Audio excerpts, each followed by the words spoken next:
2 days. 70. All right. Oh yeah. That's good. That's good. Yeah. We are live. We are live. Episode 62 featuring Jenee James.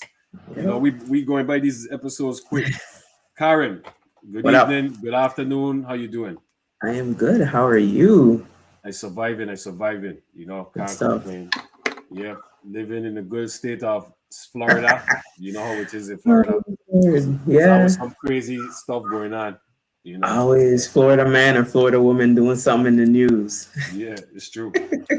I see you're representing I got to. HBCU. You know, Got to. Got to. And Norfolk. the VI, Yeah, the gotta do VI. both at the same time. I liking it. I liking it. I love the colors. I love the colors. That's one thing about the colors, man. At Norfolk, it's nice. Right. They had legitimate, like kind of everyday colors, unlike some of the schools I've been to. Just Yeah, not realistic, but good to be here. Happy Wednesday. All that good stuff.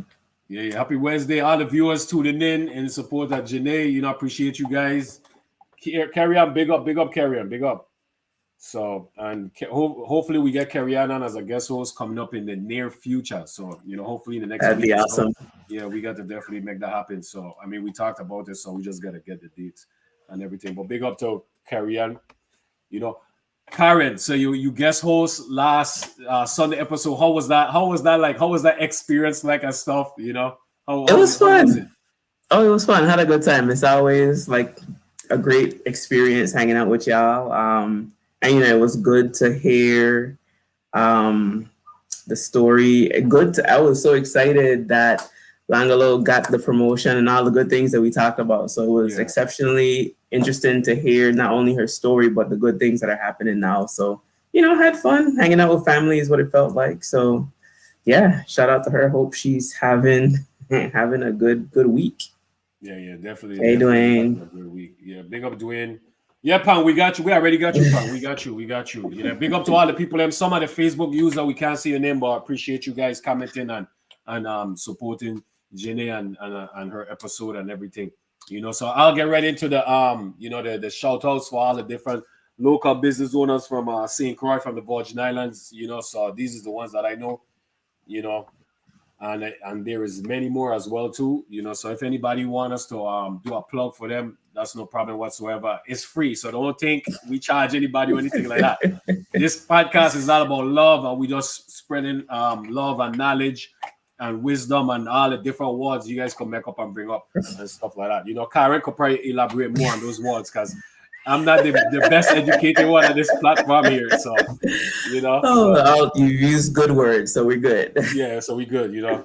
So you Karen have to balance it out with for me and Pang. And you know, Tegan kind of educate, he's an honor roll student, so you know, she balances out for us. But you know, we got legends340.com. So you guys check out the website. We got Savory Eats LLC based in Orlando by Sheena Fontaine. She have a food sale coming up in the weekend of the 20th. And that's during the same time of Bubbles doing his car show and stuff like that. So I guess, you know, a lot of people from maybe the VI might be in town and stuff. So if you guys interested, food sale and stuff, they have other food sale too. I'm gonna get in contact with those people and probably plug theirs as well too and see if they selling food during that time as well. We got the Good Life Apparel, big up to Nato. We got Andrea with follow on Instagram, the Melted Pot Cooking Class, also meltedpotcookingclass.com, the website. Big up to our Metro Macintosh, our restaurant, Sebone Caribbean restaurant. So big up to our Metro, big up to the whole family. We got Apollo Legion. We got follow on Instagram, Island Destiny 340, Serenity Braids by Nikki. We got Rico Canario. You guys check out his Facebook. Also, his website is www.lulu.com/spotlight/R Canario. We also got Right Way Service Station located in Princess next to AFS. We got Paris Enterprise. Follow on Facebook, Livewire Sports. They do a great job, you know, educating the public, promoting and just broadcasting the different athletes, a lot of the different high school athletes and athletes abroad as well too, in high school and in professional as well. So you guys definitely check out their Facebook page. We also got Midnight Entertainment. Follow on Instagram, Twitter, Snapchat, TikTok, The Real Midnight. Also follow on Facebook, Real Midnight ENT. Also, we got Next Level Up Printing. Big up to Chico Harris. You guys check out his Facebook as well too. We got oliviadesir.com. We got Bubbles Promotion, and like I mentioned earlier, he has a car show coming up on the 20th in Orlando, in the Orlando area. Also follow on Facebook at Brino's Kitchen. Big up to Mona Barnes. Follow on Facebook at the City of Refuge Worship Center. They live stream every Sunday at 10 a.m. We got Carlos Sakis with his AIM Credit Repair. We got Dwayne with his Calypso Clothing LLC, calypsoclothing.com. You guys check out his Facebook as well too. I'm rocking one of his. Loving the shirt, yeah. This is like like a army type of green, or whatever the case may be. So I think I might be the only one with this color. So let me know, Dwayne. But he has some dual clothing and stuff like that. Karen was wearing one of his shirts last week as well too. So you guys check out his Facebook and check out the website, Calypso Clothing LLC, calypsoclothing.com. We also have Walt Eugene with Hungry Hearts Hustle, and his website is hungryheartshustleapparel.com. He also got some dope clothing as well too. So you guys check that out. We got On the Edge Performance LLC. Follow on Instagram, YouTube, Facebook at On the Edge Performance. We also got C Boogie Talks. He comes on at 9 p.m. every Thursday, 9 p.m. And he was thinking about changing it to 8 p.m. So 9 p.m., 8 p.m. And I want to say he might not have a show this week, because I remember he made a post and he said he was gonna come back on the 20 something. I can't remember, but don't hold me to it. So you guys check out his Facebook as well too. We got Island Time, www.islandtimegrill.com as well. So you guys check out the website. Chef Vern, big up to Chef Vern Thomas. We also got follow on Facebook and Instagram of Lifestyle Health Fit LLC, and the website is lifestylehealthfit.com. We also got the Brand LLC, www.brandnewhomes.com. You guys check out the website as well too. And also we got Coach Tegan 41 workout videos on www.patreon.com. And I will post all this stuff up, so if you guys are interested, etc., you guys could check it out and screenshot it or take a picture or write it down or whatever. So, all right, I'm exhausted already. I definitely will never sign up to do the shout outs. Just letting you know. It gets so long, so But so you touched on Langalo previous episode. We're gonna touch on it real quick, and then we're gonna bring Jenee in before we take too long and Jenee leave. Just joking, people. Just joking. We just joking. So yeah, but you touching it about her getting the promotion, which was amazing. It's good to see people who work hard, get rewarded for their hard work. Absolutely. And then the work that she's about to do is gonna be, like I said the last time, a launching pad for her career, because she's helping them transition from NAIA to Division II, I think. So the work that she's gonna put in and the experience that she's gonna get is gonna set her up in athletics for quite a while. Yeah, that is true. That is true. What was unique about that situation too was that she passed on the more what I could use like luxurious or more important title to the co-worker, and she stayed with where she was, and then she ended up getting promoted, which was, when you just do good and you have a good heart, good things happen eventually, and she wasn't expecting it because she wasn't prepared, but good things happen, good things happen when you do good stuff. Yeah, definitely a good lesson.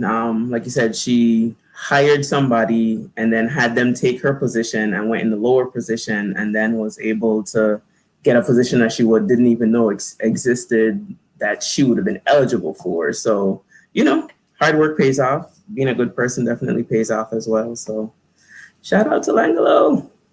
Yeah, definitely shout out to Langalo, and then she dug deep, and she talked about some personal stuff, the passing of her kid and stuff. So we appreciate her really, really opening up and, spreading the knowledge and maybe helping someone who was watching her episode and stuff. Absolutely. Sharing the love. We sharing the experience, sharing everything. Yeah, that's true. Okay, so next Thursday, the 19th, C Boogie Talks. No, the 18th. The 18th. He's switching to the 18th. Yeah, the 18th. The 18th, he will be back live the 18th. So everybody tune in.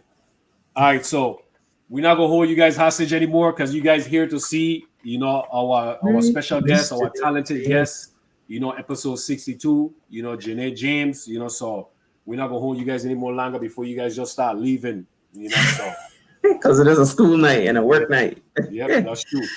So, Well, ladies and gentlemen, yeah, we got a former volleyball player from the Big Island of St. Croix, Jenee James. Won't even hold it back anymore. Let's bring her in.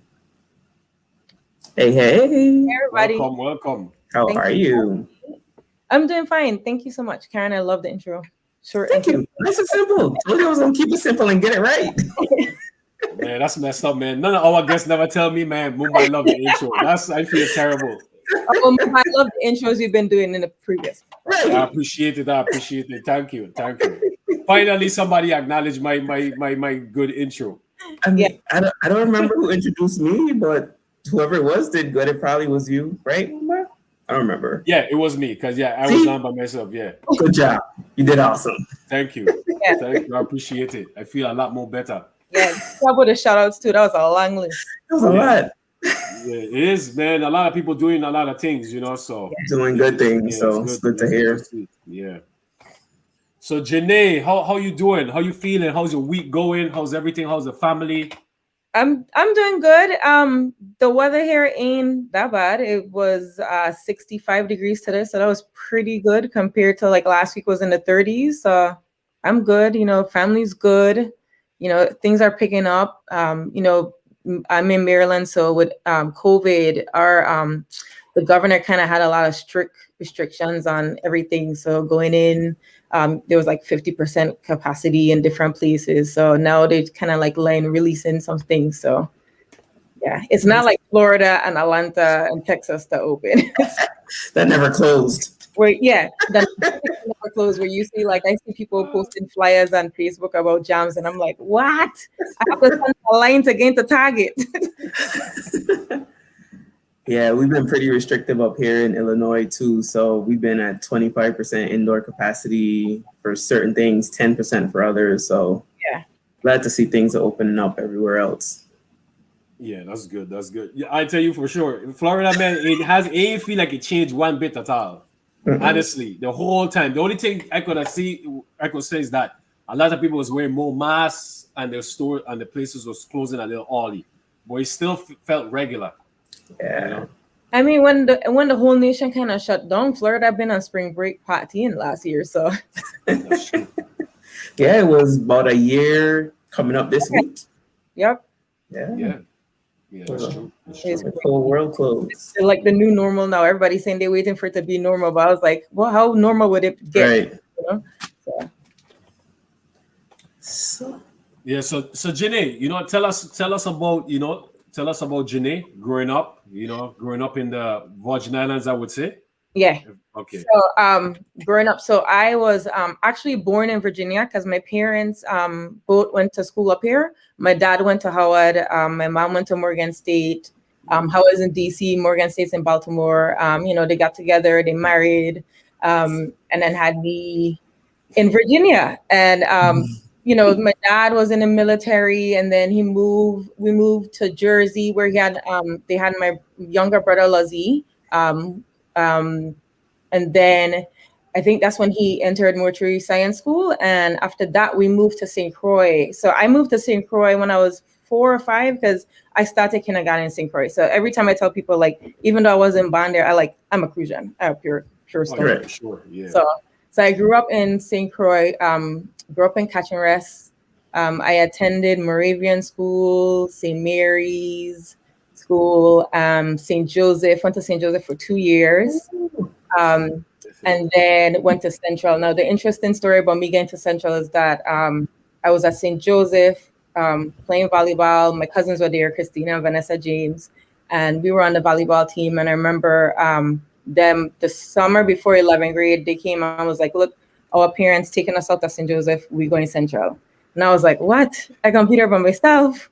I don't want to be there. And that summer I was there with I see Portia on here, my best friend Portia. We were walking at a camp where we always worked at PAL or some type of camp. We work at Carrie's basketball camp. We did every camp, leading up to graduation. So we're working at a camp. I remember going to my dad and was like, look, Vanessa and Christina, they move in Central. I don't want to go to St. Joseph anymore by myself, And so I was like, well, if you really want to move Central, you got to write a persuasive essay why you want to go Central.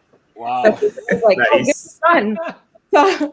my dad was he was really creative with his That's that's stuff. cool. Yeah. So I never forget that it took me like a day. I was like list of things like number one, like you gonna save money. Number one. So I kept going Wow. things, just being creative. I was like, and gave it to him, and probably like a week or two later, he called me in his office, and it was Portia was behind me, of course, and he was like, "Look, I read your essay, and it was pretty good. So I just let you know you're going Central," and that was it. Portia was like screaming, we were jumping up and down. So I went to Central my junior year at high school. And at the time, my dad, like, he took all of the kids out of private school and put us in public school. So went to Central, graduated from Central class of 96. There I did played volleyball with the Caribs. And actually, our last year was when new school / complex had opened up. So when I went to Central, that was the only high school there.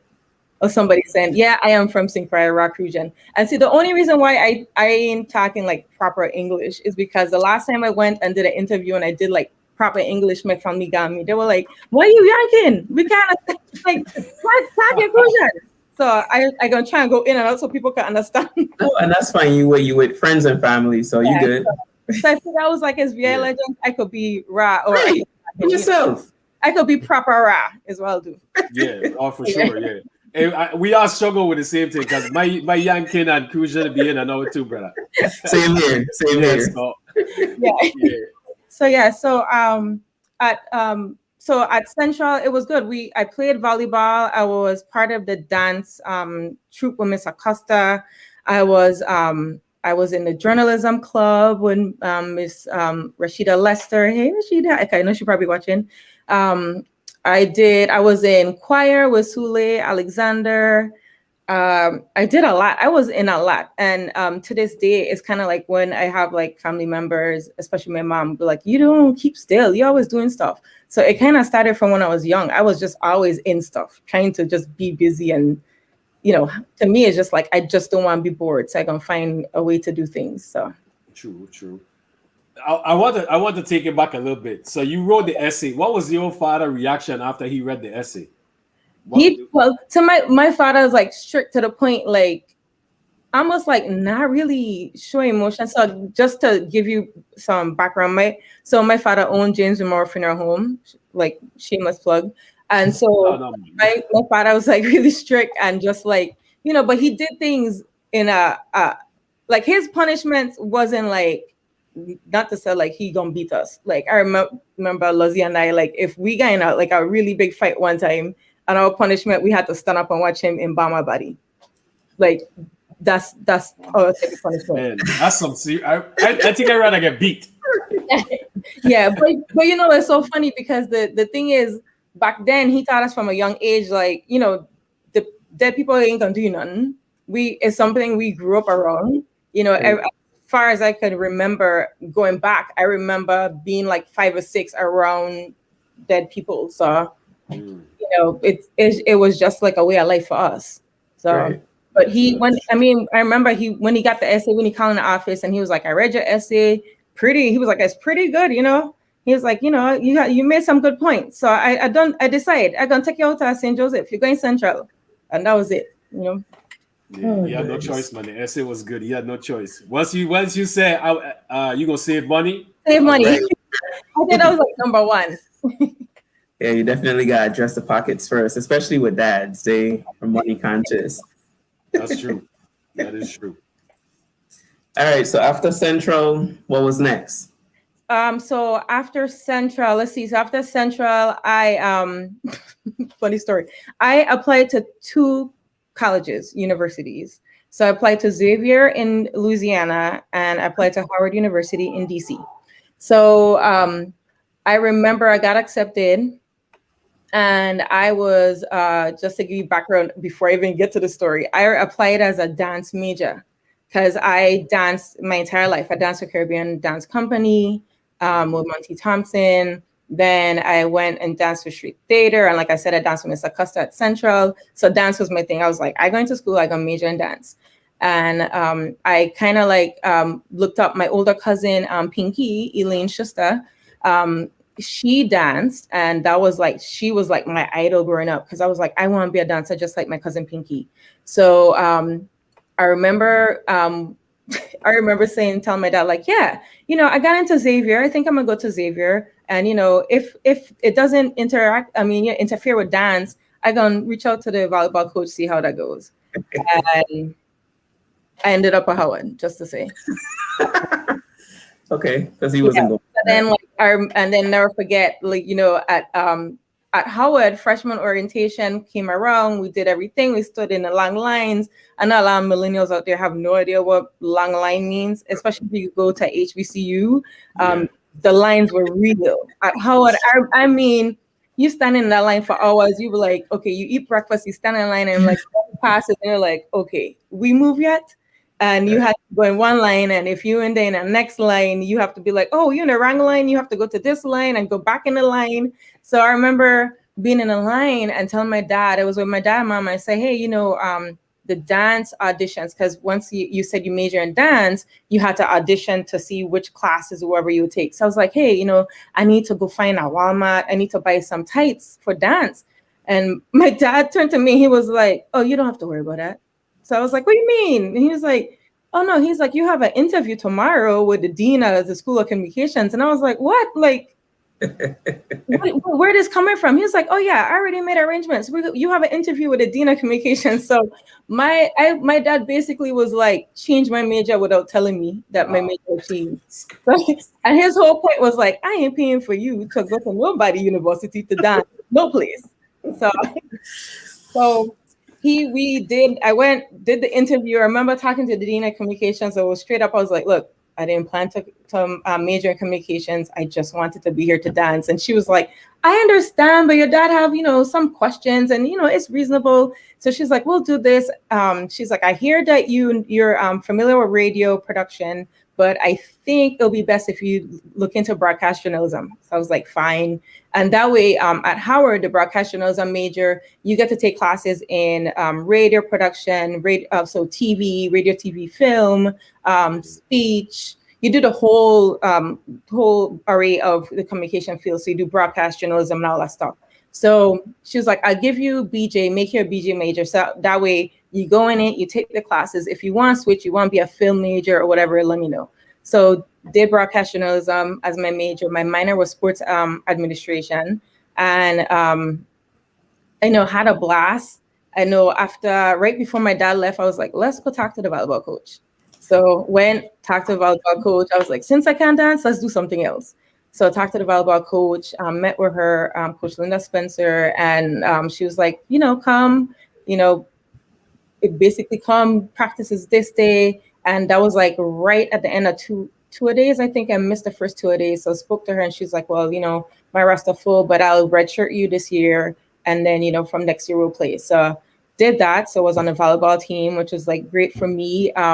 The team, my teammates were, they till this day are great friends. It was like a sisterhood.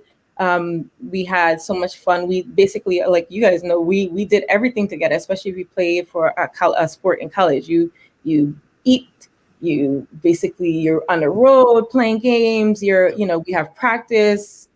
We have 2 days, then you have practice after classes, and then you have study hall and all that stuff. So we basically rolled together. It's like you saw one, you saw all 12 of us. So. Nice. I had a question and I forgot. And it was something to do with the volleyball. It's gonna come back to me. Now, my major was mass communication too. Mm-hmm. As well, but mine was in public relations and advertising. I don't know why I choose that one, but I don't know why. But PR is a good field too to do, and advertising. And it's so funny because for me, I had to take, because being a BJ major, I had to take all the classes in all of the entire communications field. So it was really cool that I got to try everything out and check and see. Because I remember like my speech class we had, and that was good because speech class, I remember we had to write a speech. Our first speech, we had to write an obituary. And I was like, oh, I got this in the bag. Oh, yeah, that's up your alley. All right. I was like, oh, this is A. So, but it was so morbid. And I remember there was like, I remember, never forget a girl in class. She was like in tears because she was like, I can't believe you have us writing our own obit. And he was like, no, this, you have to dig deep and do a speech. But I was like, okay, ain't no deal. And then the other one, I know them, my classmates probably hated me because I had to do a descriptive speech or something like that. And my speech was how to embalm a dead body. Nice. I would Yeah. have did the same thing too. Yeah. What you know? Yeah. So I was like, I'll just go with that. My teacher, he was a little freaked out, but I got A. So it was, it was cool. How was your first experience like in college at Howard? Because Howard is like one of the well-known top HBCU. Yeah. HBCUs. So it was great for me. To me, Howard was everything. It was almost like oh God, just to explain, it's like you are amongst all of the different varieties of and hues of Black people, and you see from all over the country, from people coming from different countries too, because you had like people coming from Africa, you had people from out the islands, and it was just to see like this place where everyone's coming to do better and gain more knowledge, and just it was just like Black excellence to put. Of course, my first, like, the bad thing for me was being away from home in the cold. That was the only thing that I hated, and to this day I still hate the cold. But I mean, that's the only bad thing for me, the cold weather. But to me, Howard was like, I would never, like, I don't regret a day going Howard, even though I kind of didn't have a choice, even though I wanted to go Xavier.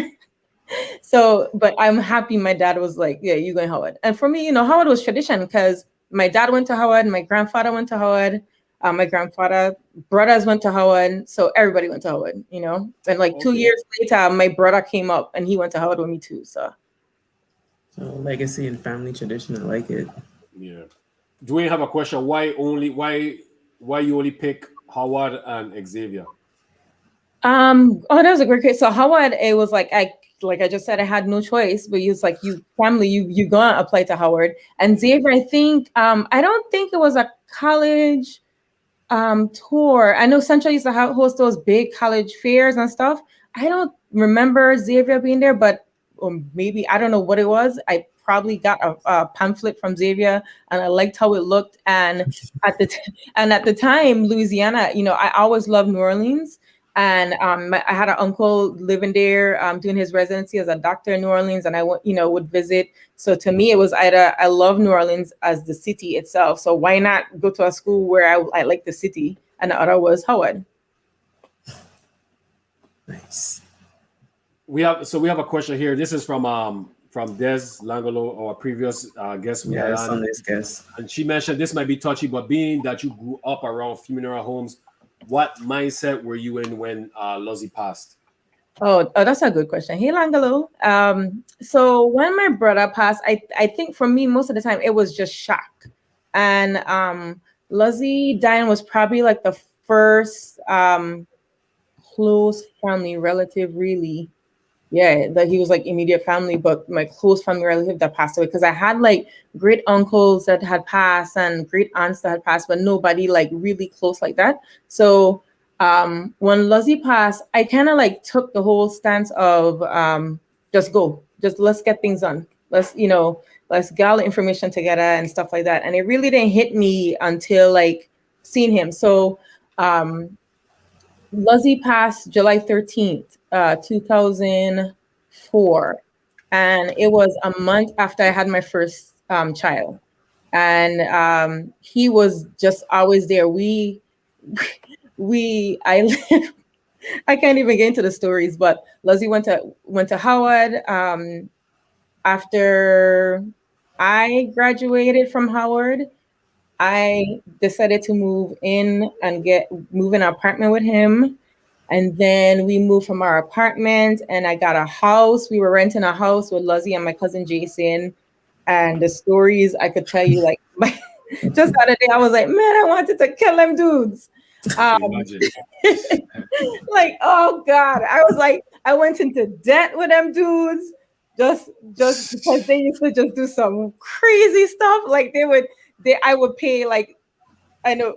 So basically, because I was working, I would pay my half of the bills and they were getting the checks from my dad and my aunt. But they would go cash the check and do whatever and give me bounce check and be like, hey, the check bounce, what's going on? And be like, Oh no. but then what's so funny with my brother is like I expected stuff like that because Lozzie did like he lived life to the fullest. And he when I tell you up until the day he died, he lived his life. He was big and he lived a big life. Basically it. And I know for like when he passed away, when the body came, I was already home because actually Portia Gregg, who is my best friend, she got married the week before Lizzie passed. So we were all home and Lizzie left, came back to DC. And I decided to stay next like 2 weeks extra because I still was on maternity leave. And I'll never forget when the body came down and everybody, it was weird because I was standing there when my dad, like, took everything off, took the box out and everything, opened the casket, we were in the back. And I was standing there, I was looking around and my entire family was in the back. And of course, it was just like employees only, but it was our family.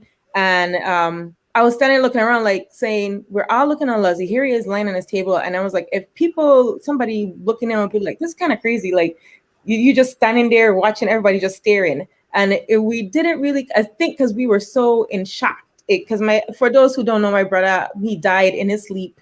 He had a massive heart attack. He had a congenital heart defect where he passed away in his sleep. But the funniest thing is that up until he died, my cousin Jason said they watched, I can't remember the movie, but they watched like his favorite movie.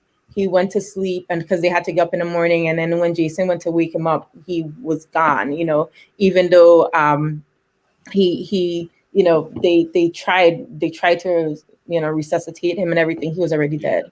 So I think for us, like for me, and I know my mom too, like the saving grace was like, even though he died, it was tragic. He died in his sleep. It could have been worse. He could have died driving. Right. He could have had a heart attack and he, up to that day, he was playing volleyball. He could have died on the volleyball court. You just think of different things where it could have been more devastating more than what it was. But he is. And I see Dwayne here. And Dwayne said Luz pledged Kappa at Howard. He was a Kappa. He was tall. He was 6'6", and but he just lived life. He did whatever he wanted to do. Like I know I told one funny story about my brother is when Sinbad had come down to St. Thomas, Sinbad Music Festival, came down to St. Thomas, and we were in college. I want to say I was a junior and Luzzie was a freshman in college. And we were around like my dad had VIP passes, so we were there hanging out with everybody and saw people that went to Howard there, and we were just whatever. So you had like Bismarck, the DJ was there, and Tyson Bedford, and all those people was at the hotel we were staying, and we were just hanging out. And I remember they kept asking me like, "Yo, where's your dad? Where's your brother? Where's your brother? Your brother, Lieutenant Governor?" Because at the time my father was a Lieutenant Governor, and I was like, my dad is Lieutenant Governor. And Tyson Bedford was like, "Yo, we're looking for Luzzie, the tall dude, the Lieutenant Governor." And I was like, "Lieutenant Governor?" And so I'll never forget, we were backstage at the one concert. So this was like the day at the beach. We were backstage at the one concert, and I see Luzzie was like, "Yo, I coming back." And he come back and he had all these celebrities with him. He was like, "Yeah, I tell him I could get him a tour what they want." And so come to find out, Luzzie had taken a stack of my father business cards and put his cell phone number in the back and tell him like, "Yo, this is my private number. Don't call the office. Call my private number. I got you." So the whole weekend, these celebrities thinking Luzzie is the Lieutenant Governor. I was like, they were like, "The VI got the dopest Lieutenant Governor. He's young. And he's cool." That's crazy. And I was like, so it's so funny. And my father had no clue. Luzzie was like, "Don't tell him nothing. Don't tell." That's why he used to always come to me like, "Jenee, don't say nothing. Don't say nothing, boy. That's what I do." And I was like, and I always be like, "Dude, I gonna tell. So any little thing like, don't, whatever you want, I can tell. But just little things like that's just what he used to do. It used to be jokes with him. But we had a blast with him. But just going back to Lango, like I think just yeah, we were in shock, but I think just growing up in a phenom kind of prepared me for that. Everybody, they treat grief and death differently. And for me, it took me a while. Like, I will never forget my brother. He was like everything. And it was like, if I have to think of the worst thing that ever happened to me in my life is losing my brother. But I mean, it taught me how to, like, after Lizzie died, I didn't take things so serious. Because before I was like strict on like, I got to do this, that, I got to finish this. And when Lizzie died, I was like, man, life shot. Because I remember being at work, I was like, if I die, you're going to replace me in like 2 days. You're going to find a temp and that's going to be it. So I kind of like start chilling and living my life to the fullest, Nice, man. That's beautiful. That's beautiful. And that's what I remember Lozzie for, man. He was cool, but he was hilarious, man. He was funny. He was real funny. So definitely rest in peace to Lozzie, definitely rest in peace, man. Yeah, definitely. Man, I appreciate you sharing those stories, man. That's funny. That's hilarious. He had them thinking that he was the lieutenant governor, and they thinking this young dude, man. That's amazing. And he was like 19. I was like, really and truly gonna think a 19-year-old. Man, that's crazy. That is so crazy. Funny.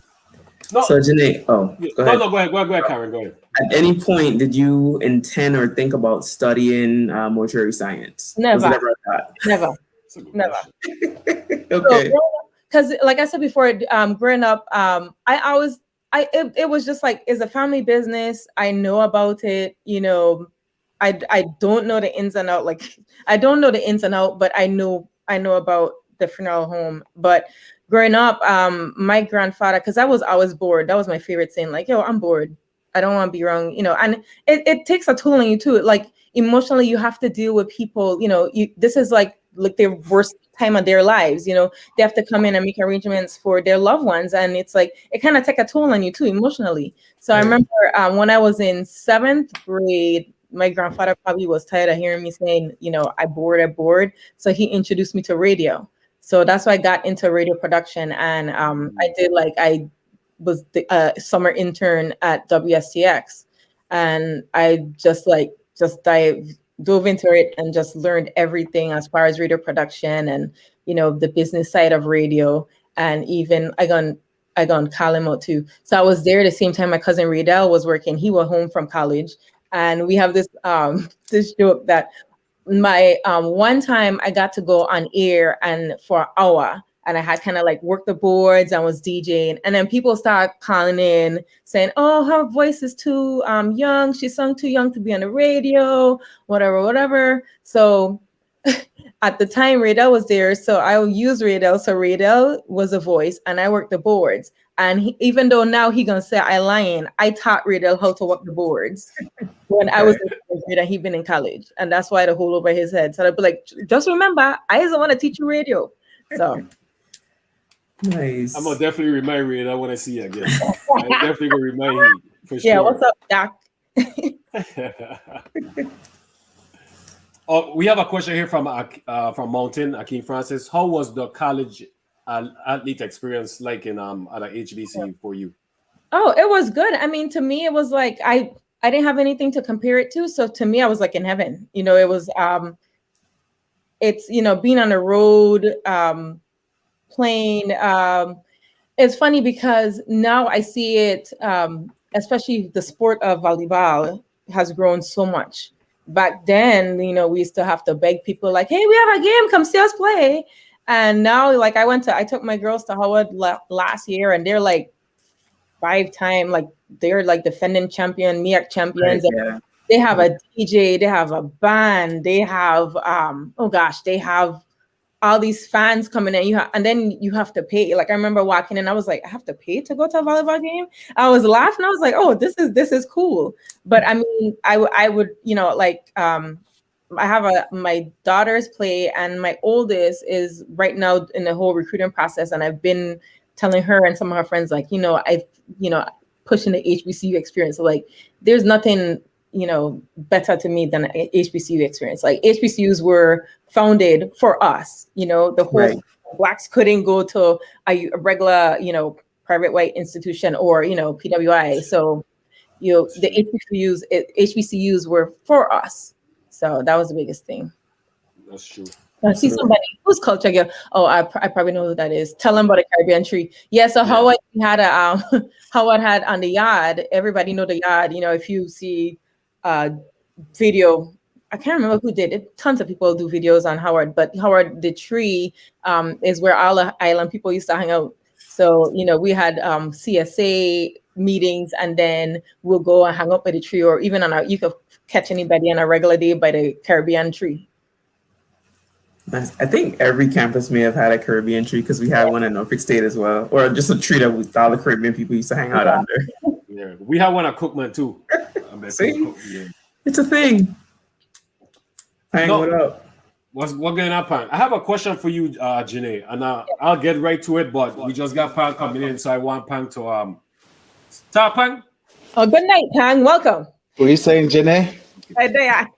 I got listening. Hey, and thank you for sharing that Lozzie story, man. That was amazing.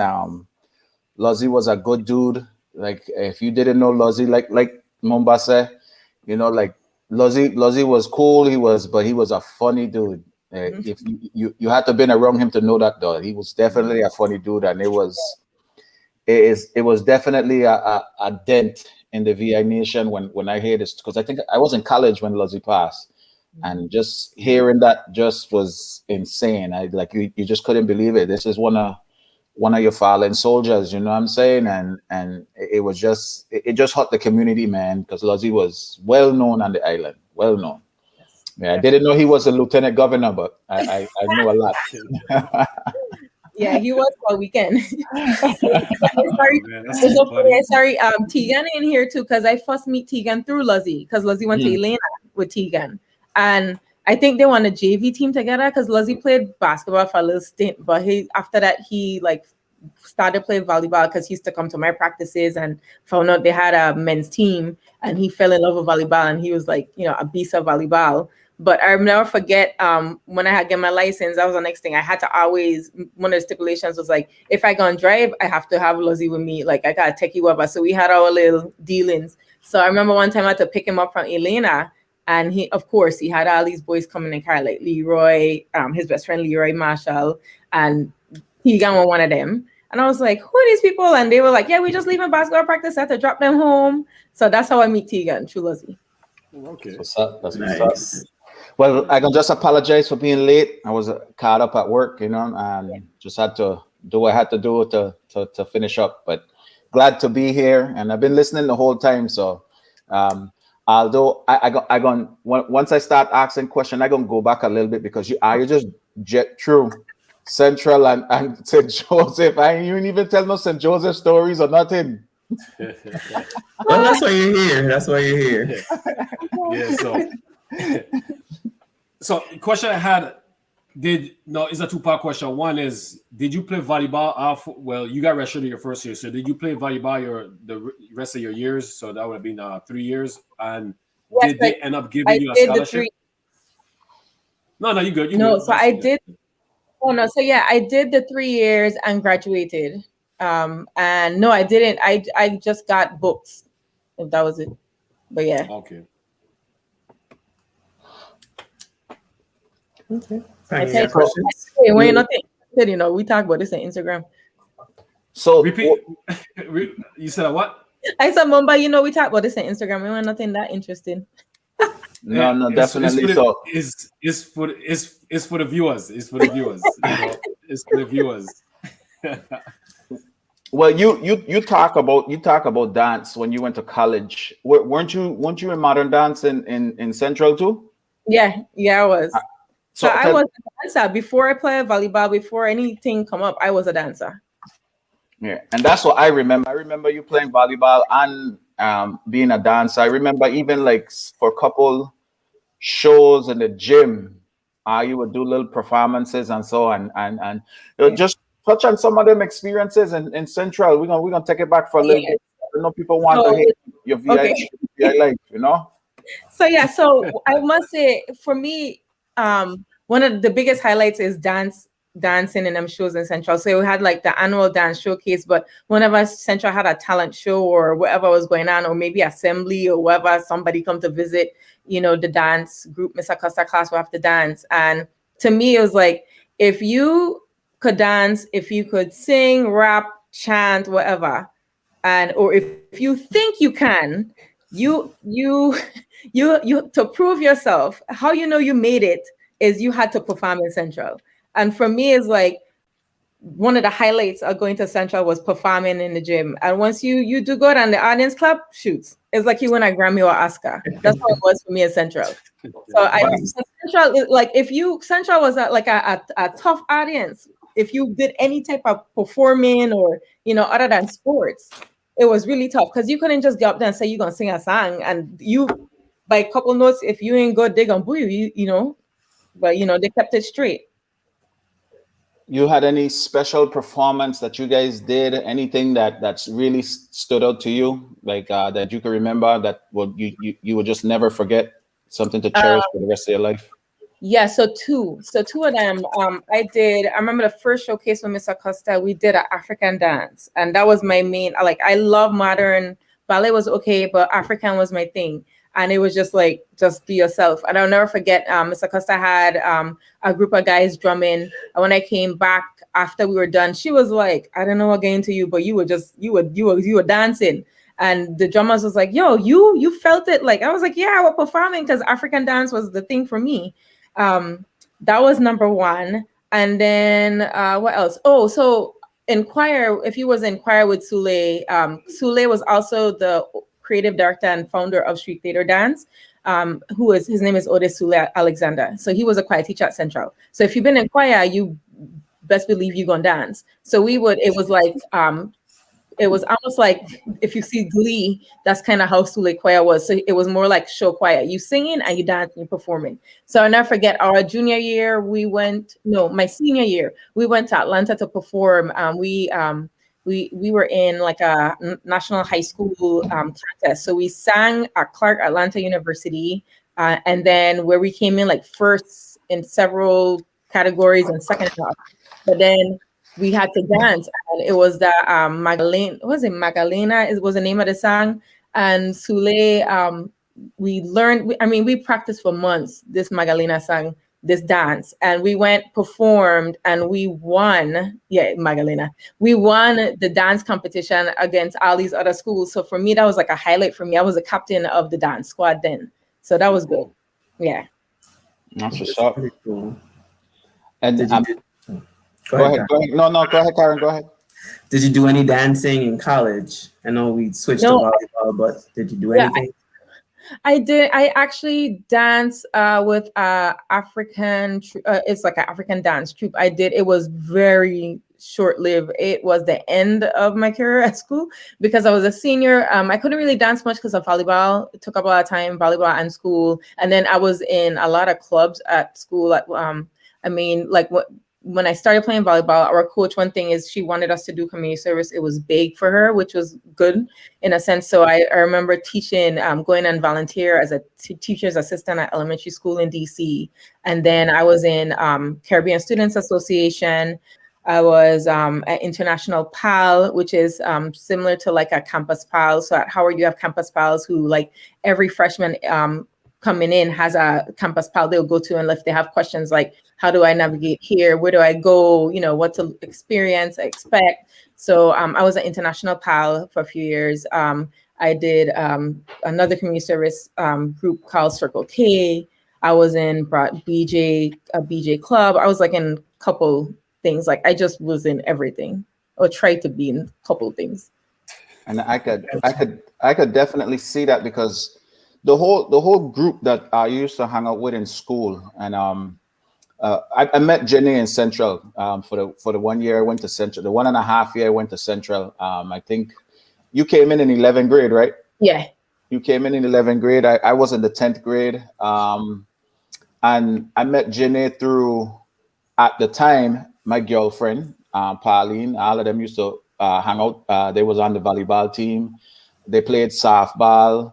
I was just involved in everything, every sport that I could get your hands on. I don't You never played basketball, right? No. Could you?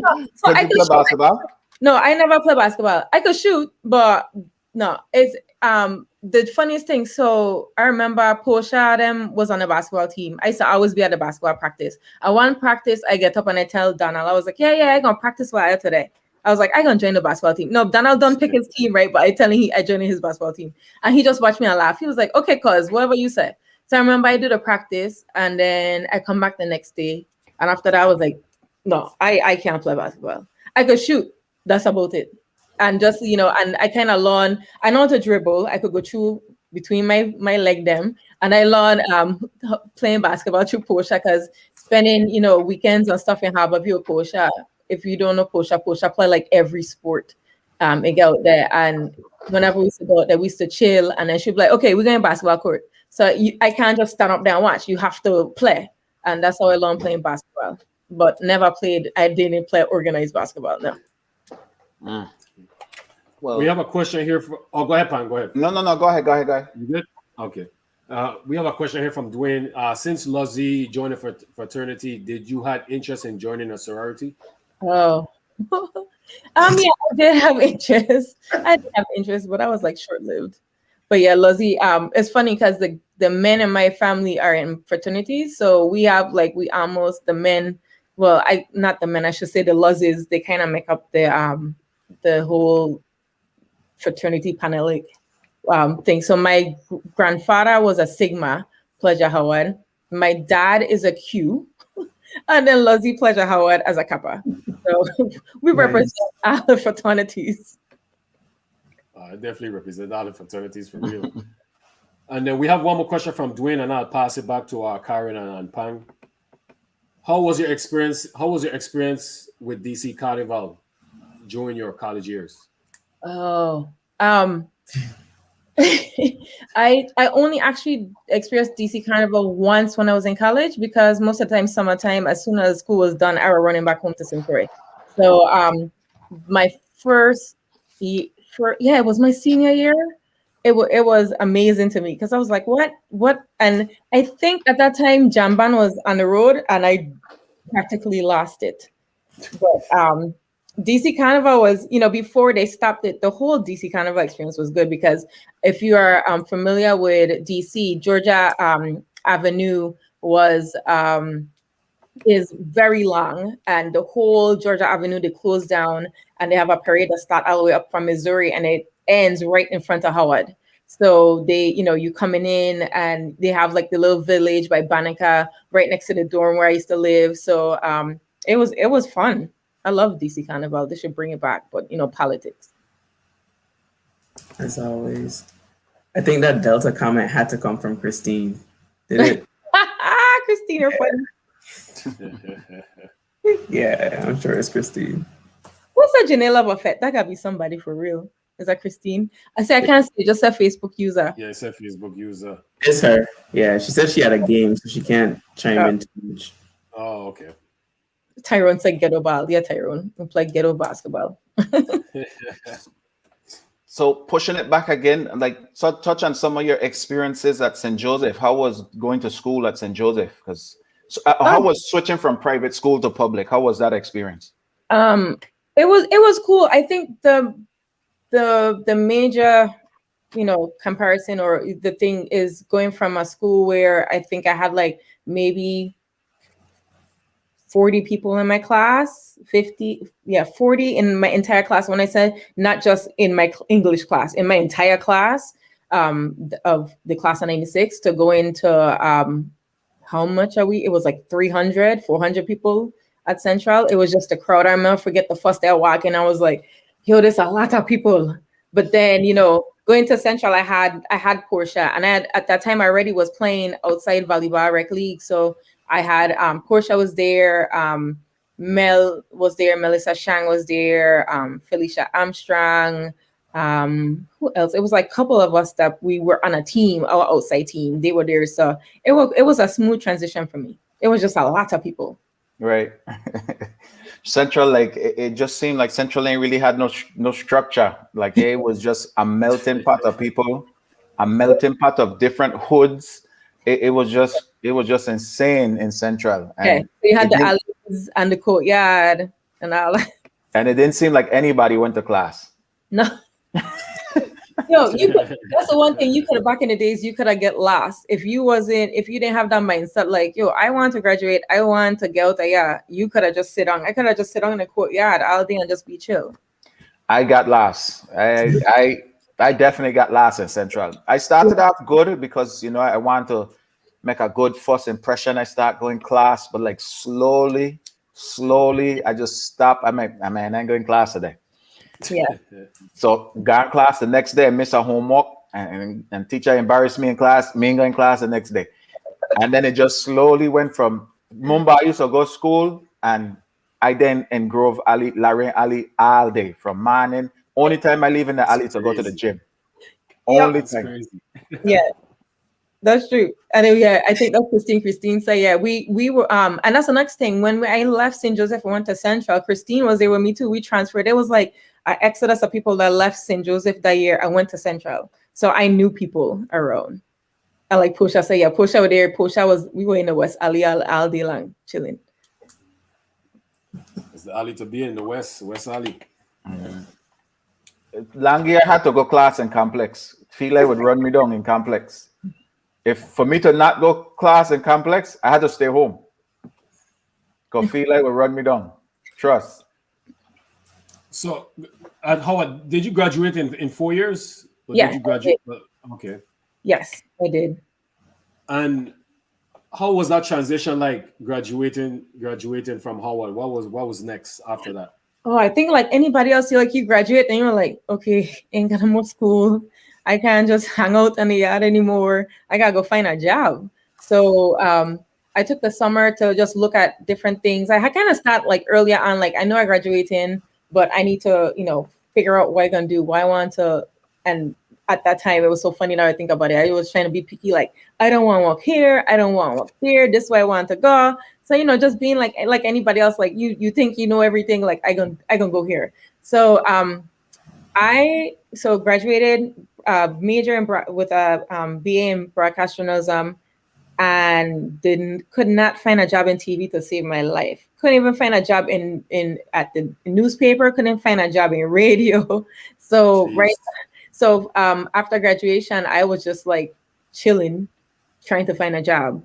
And in July or August, I was like going through the classified ads on a Washington Post, and I saw an ad for assistant volleyball coach at Sidwell Friends. And I was like, I can't get in TV, might as well try to coach. And I applied, had an interview, and got second call back. And the Sheila Weaver, who was the head volleyball coach at Sidwell, she hired me. And she was such a good mentor and friend at the time too, because she was the head coach at Sidwell Friends, but she also started DC Juniors, which is a volleyball club in DC that was really prominent back then. And she started because her daughter played and her daughter's friends played, and she was back then too, club volleyball didn't have that much diversity. So she started for the girls in DC so they could get a chance in playing club and experiencing and traveling. So I was assistant volleyball coach at Sidwell Friends, which was an experience in itself because Sidwell Friends is a private Quaker school in DC where the kids of like politicians, diplomats, the presidents, Bill Clinton's daughter went there. When I was there working, Al Gore's son was there. He was a football player. Their daughters went there. So it's the school where everybody goes if you're somebody in DC. And I will never forget my first day of practice there. I did actually was tryouts. She was like, yeah, you could run tryouts. And I remember I had a senior come to me and she was like, the Quaker belief, that instructional wise in the classroom, that kids can, tell teachers, we can give input on your lesson. And I was just watching her like, what?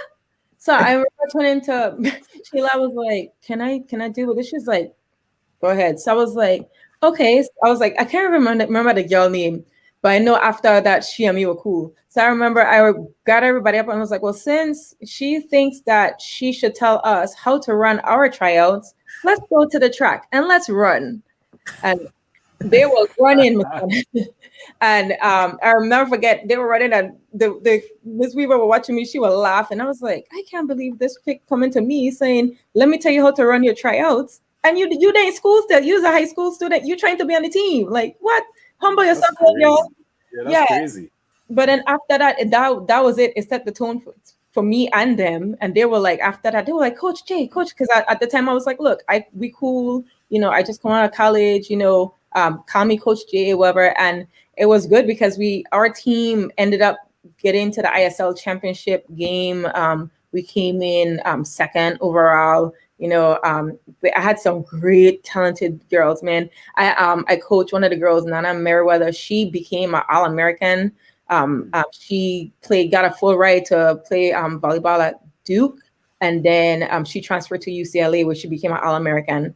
But I mean, It was a great experience. And, you know, after coaching Sidwell, Sheila hired me to coach volleyball for DC Juniors. So I then coached a 16s team 1 year and then coach a 17 youth team the next year.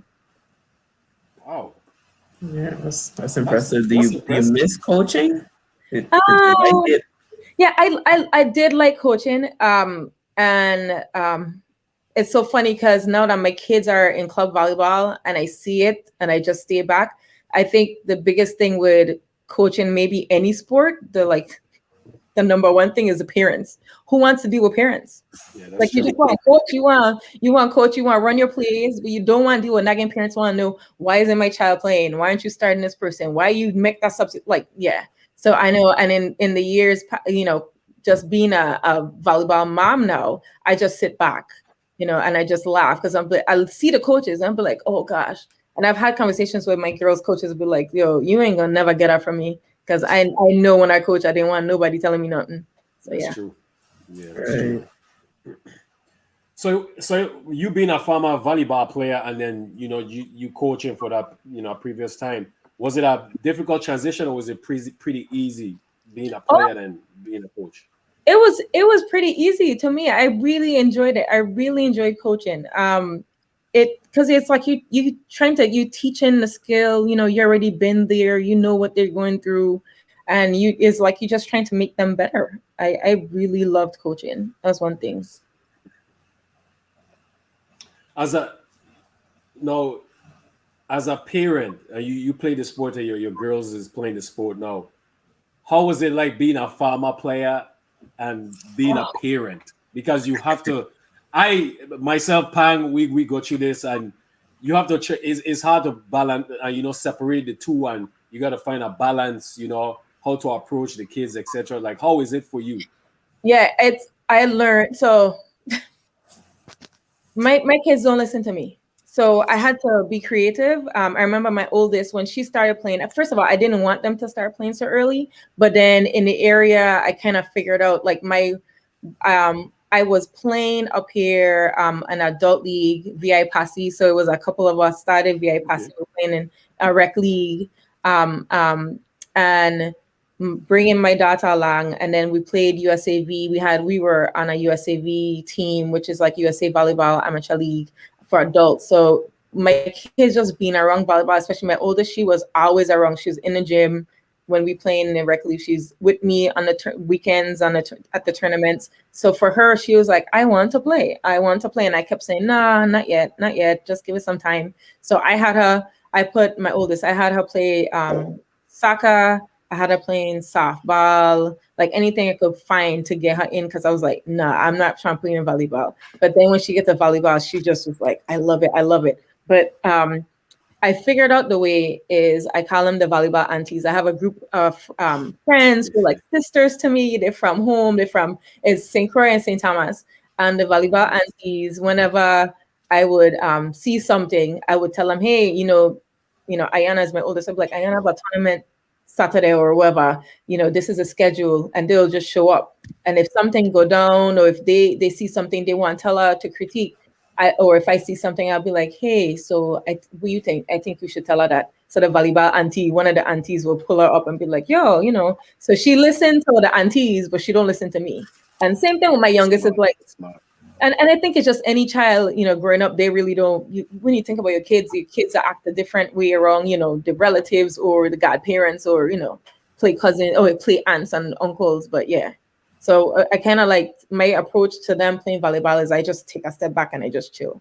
Like I know now that my oldest, my oldest, she'll be like, I know, mom, I know. Like, oh, I'll be driving and we'll be talking, leaving the game. I'll be like, well, you see, why you didn't jump set with that one thing? And I'll bring in something and then I'll just leave it alone or just, try to find a way to sneak it in. I definitely feel you on that. A few years ago, I saw, well, maybe it was last year or a year before, I saw that you had an opportunity to take your daughter down to a tournament in Jamaica. Jamaica, Yeah. and you get to see Buju in concert. How was the tournament experience, and how was seeing Buju in concert after he came out of prison? Oh, my daughter, like she gets so vexed. So that was 2 years. That was 2019. We were home. How it started up is I was home Christmas time. It was like January 2019, and found out that the VI national team had tryouts, and the tryouts were the day we came in, so we missed it. And this was for the youth national team, youth and junior national team. And I was like, I talked to Lanice and I was like, well, Ayana playing, let me know, who I should contact because I could send game tape or whatever. So I sent it to Miss Hobson and then got in touch with Isaac Raphael, who's the head coach, which, ironically, Isaac is a person that taught me. He's a coach that taught me how to play volleyball.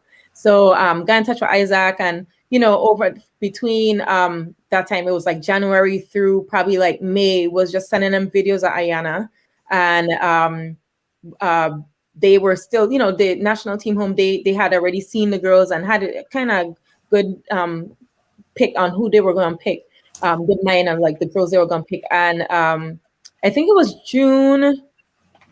Yeah, it was June or after school was finished. I told them, hey, her school is done this time. They was like, send her down. So I sent her down. They was like, okay, send her down and we'll see how she is, how she plays with the team. And then, we'll let you know, whatever. So Ayana went down right after school was done. She went practice with the team and made the team. They were like, yo, we want on the team.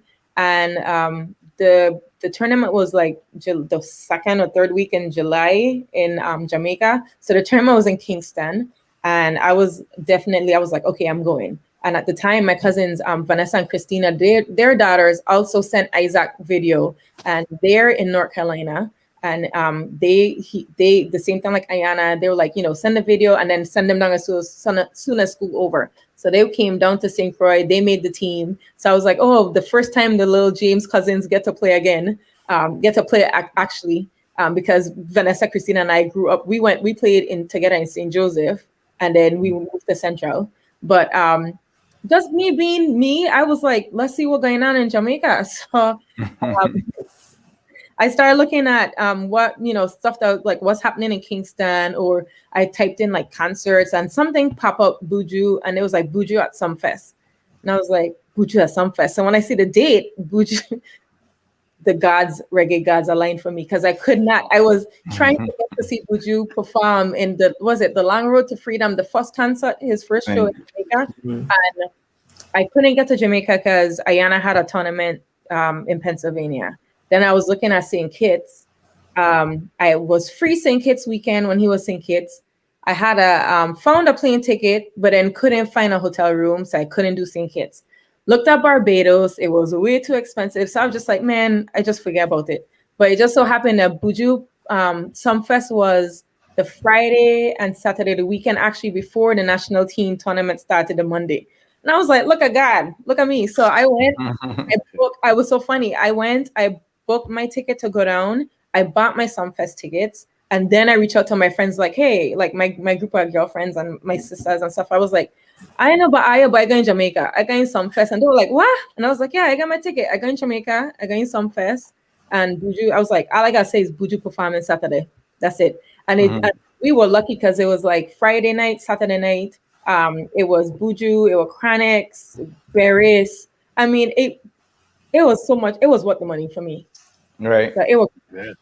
That has to be an experience. Right. Yeah, because I got to see. So I literally went to Montego Bay, did some fest Friday, Saturday, Sunday. We did Dunn's River Fall.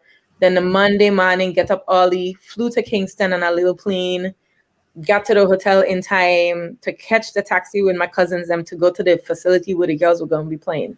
And it was a great experience, especially for my daughter. She volleyball is her thing. Like, she's very reserved, very quiet, but that experience just with the international playing and being around the same coaches that I grew up around, and having that influence and being around kids, like, she loved it. She opened up. She was like, they named her the captain of the team.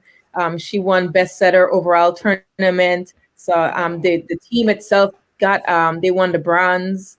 So it was really good. And then after that, that was July. So after that, they pulled her up to the junior national team, and she went with them to Martinique. So I didn't get to go because I didn't have any more vacation time. So, but she went to Martinique, and it was good. It was a great experience for her, and I know that international experience really helped her out, and especially like where she is today. Man, Jenee, how amazing is that you just said the same coaches that coach you growing up coach your daughter on the national team. How amazing is that? Yeah, it was something else, because when I found out Isaac was going to be the coach, I was like, oh my God, this is a guy that taught me how to play. I never forget walking into Elena Annex gym, Juanita gym, and like, I didn't know nothing about volleyball. I remember that signed me up. I didn't know, and I was just like, it was a summer, and Portia was there, and Portia was like, you like it, you'll be fine. I couldn't solve. I was like underhand solve, and I couldn't do nothing. And by the end of the summer, I was solving overhand. I could have solved to positions, and that was one thing I really loved about Isaac. Like, he was good fundamental. When it comes to fundamental, he's the boss. He, like, even stuff like little stuff we train in, and I see with Ayana too. And it's funny because even though Isaac was there, the head coach, when they went to Martinique, the assistant coach was Mel, who played with me. And Mel Shang is like one of the best setters I know, especially number one setter coming out of the VI. And just even being in Jamaica and getting the feedback from Mel saying, yo, Jenee, your daughter good. Oh my God, your daughter is a beast. Your daughter got some sweet hands. And then being there, I was being in the gym with Vanya Blake, who was like the top volleyball player when coming out, and she was from Charlotte Mali. And that was our rivals. It was Central and Charlotte Mali playing, and sitting down with Vanya, because her son played volleyball, and we watching them. And she was like, man, your child got some sweet hands. It was just like, I was getting goosebumps, like, oh my God, like, really? So the experience itself was good. How did your daughter receive that? Like, how did she take, like, I know people were praising you while you there. Like, how did she, like, man, I tired of hearing everybody talk about my mother. Like, how did she? Nah, it's so funny. My daughter don't take nothing to heart. She just like, she win the best setter award, and she's like, okay, yeah, I win, that's good. And then it's like, okay, on to the next. So even when I tell her, I was like, yo, I had to actually tell her, I was like, yo, Vanya said you had good hands. And she's like, oh, thank you. And then that was it. Then I was like, you understand who Vanya be? Like, like, I would have to say, like, you understand, like. And then I had to compare Vanya to like a college, a current college player. Like, Vanya could beat this girl, and Vanya could block or kill, pass, whatever. She could hit against this girl, or just try to translate it so she could understand how bad she is. But I mean, that's just our, like, Charmaine. Like, Charmaine said, for real. Charmaine is one of the aunties. Charmaine, Portia. My daughter, she don't take nothing seriously at all. It's just like, for her, it's like, she opens up when she's on the court. She talks, she communicates, she playing, she runs away. She's a setter. So like, just like the point guard or the quarterback, you have to run the offense. She'll do that. As soon as she come off the court, she get in her earpods or her earphones, and she out. She just like, and I'd be like, yo, you chilling with your teammates? She's like, I'm good, just chill. But she's a different person on the court than she is out. So she don't just be in her own world. She don't take nothing serious. So I like it about it, because it's like, I don't want her to get a big head. I want her to stay humble, So yeah. Oh, look, I know she's telling me. Oh, that's funny. So being a volleyball mom, talk talk about the traveling. I'll talk about the schedule of, you know, of a volleyball club and maybe AAU volleyball, etc. Yeah. How hectic and how hectic is that? Very. So thanks to COVID, one good thing about COVID is COVID kind of gave me a break from being the Uber / taxi driver to my kids. Club volleyball, they have different levels. So if your child is on a travel team, you depending on what club you are, you meaning you're gonna travel like twice a month, maybe. And for us, you could travel, it could be a travel where you have to drive someplace or fly. So I know in our area, we travel prior to COVID. Yeah, we were traveling twice a month. And it was literally in between travel games, you still have local regional games. So I would travel to Pennsylvania one weekend, and then the next weekend I have to just local, meaning an hour, maybe 2 hours away local, drive there the next weekend. And then the following weekend I down in like Hampton or Richmond or whatever. So it takes a toll. Even so, like just the weekly practices, like they have, like I have 2 girls playing. My youngest is 10. She's been playing now for 3 years. She's still on a 12U team. She was always the youngest on a 12U team, but the one thing with her is she had really good strength, so she could serve overhand. She was 8 serving overhand and serving aces. So that's why she make a 12U travel team. So for me, it was like I remember the first year she started playing, they wanted her to be on a travel team, and I was like, no, keep on a regional because I traveling with the oldest. And then last year, my youngest, she decided she didn't want to play on regional. She wanted to travel. So when I took her to her old club, she bombed the tryouts on purpose. She bombed. So she bombed it on purpose so she couldn't make the regional team. And then after the tryouts was the same day. So I was just like, man, you waste my $35. You make this team. She's like, I don't want to play there. And I remember going to the other club and telling her like, look, don't waste my money. And it was just a different person on the court. And I remember she come back, she was like, no, I wanted to make this travel team. So that's why I played good here. So then I had 2. Last year was the first I had 2 girls on travel. Oh, so, wow. Yeah, so like even so, like just to give you an example, this upcoming weekend, both girls have tournaments in Pennsylvania, one in Lancaster and one in Reading. So I literally have to split. I go, I pick and choose. Like I go with the little one or I go with the oldest. So yeah. But just it's hectic. I am driving to practice at least like 3-4 times a week, and then weekends is tournaments. So and then like my oldest, because she's at the age for recruiting. And one thing I learned, they start recruiting early here for them. They told us we started late because she started last year, right before COVID started. And she was in 10th grade, and it was like, it's kind of late for you to start this whole recruiting process. I'm like, dude, she ain't 10th grade. When are you supposed to start recruiting for college? Right. In 10th grade, you don't even know. Like 9th, 10th grade, you might have a clue what you want to do when you're in college or major, but you don't even. To me, it's like you just enjoy high school. So that it was, it's eye opening to see. So now you have like recruiting showcases and all these different things going on. That's additional to club. Does she have like a dream college she would like to go to? They're a couple.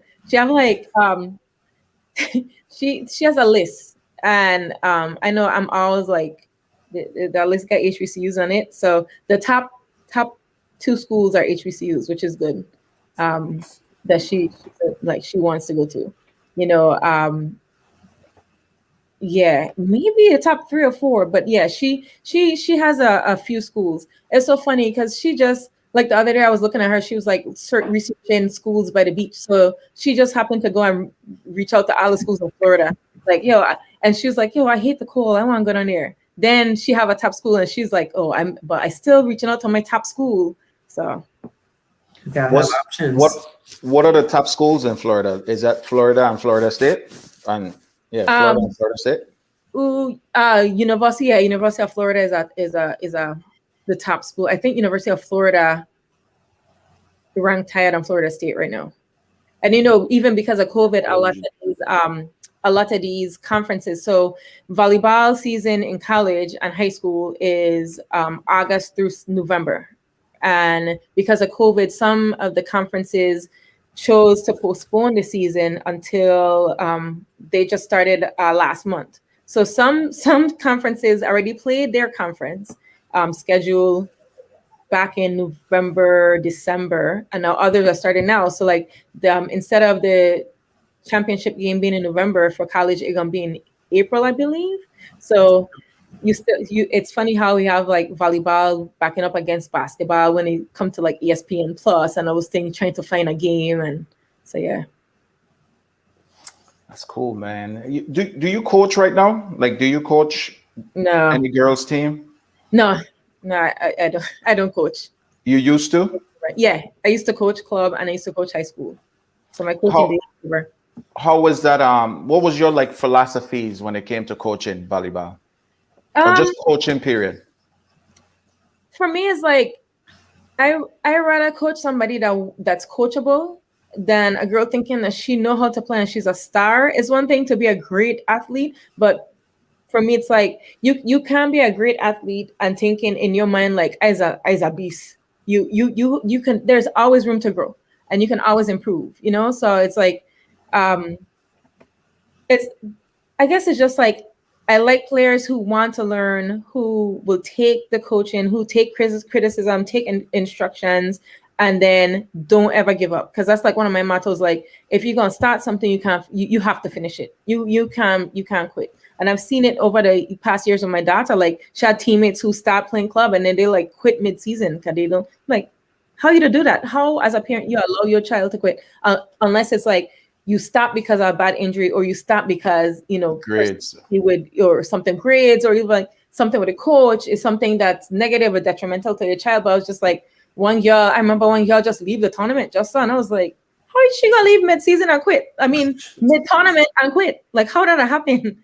So it's just a personality, just a thing I keep, I always tell my kids, like even my youngest, like the biggest joke on my youngest now, because of COVID, she's like all into these games and like playing all these games on her phone and the computer, and every day going to practice, it's like, oh, I don't want to play volleyball. I quit. And I was like, you ain't quit because you try out and I paying for club. So you could quit when the season over, but you can't quit now during the season, So, Right.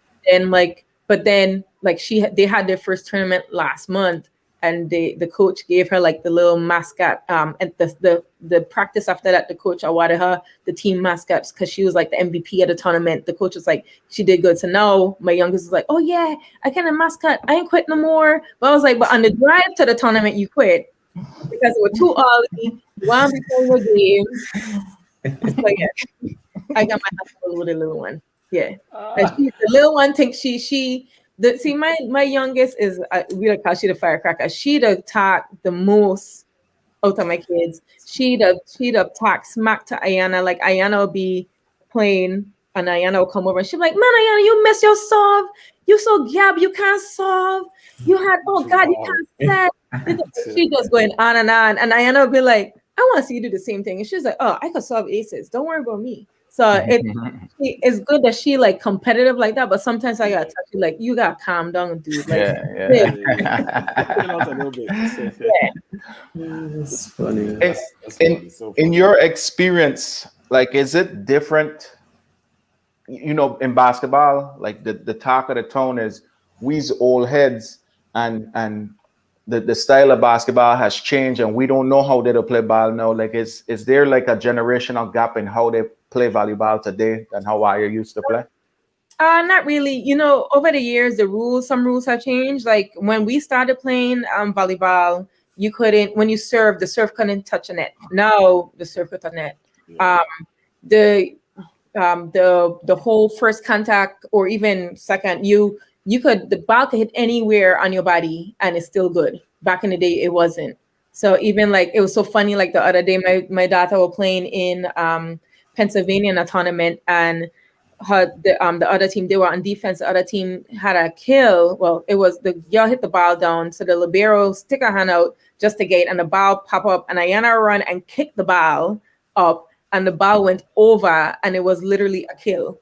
And it was so funny because it was just reflex, like last minute, she just run and kick her foot out. And it was the video went viral on like Prep Volley it was like the play of the day, then it made like the play of the week and stuff like that. But just looking at that, going to the rules, I was like, I couldn't do that in high school. They'll give the other person a point. Yeah, Even down to scoring. Now everything is rally point scoring. Back in the day, you literally would be in the gym all day long because you, in order to get a point, you had to solve. So Right.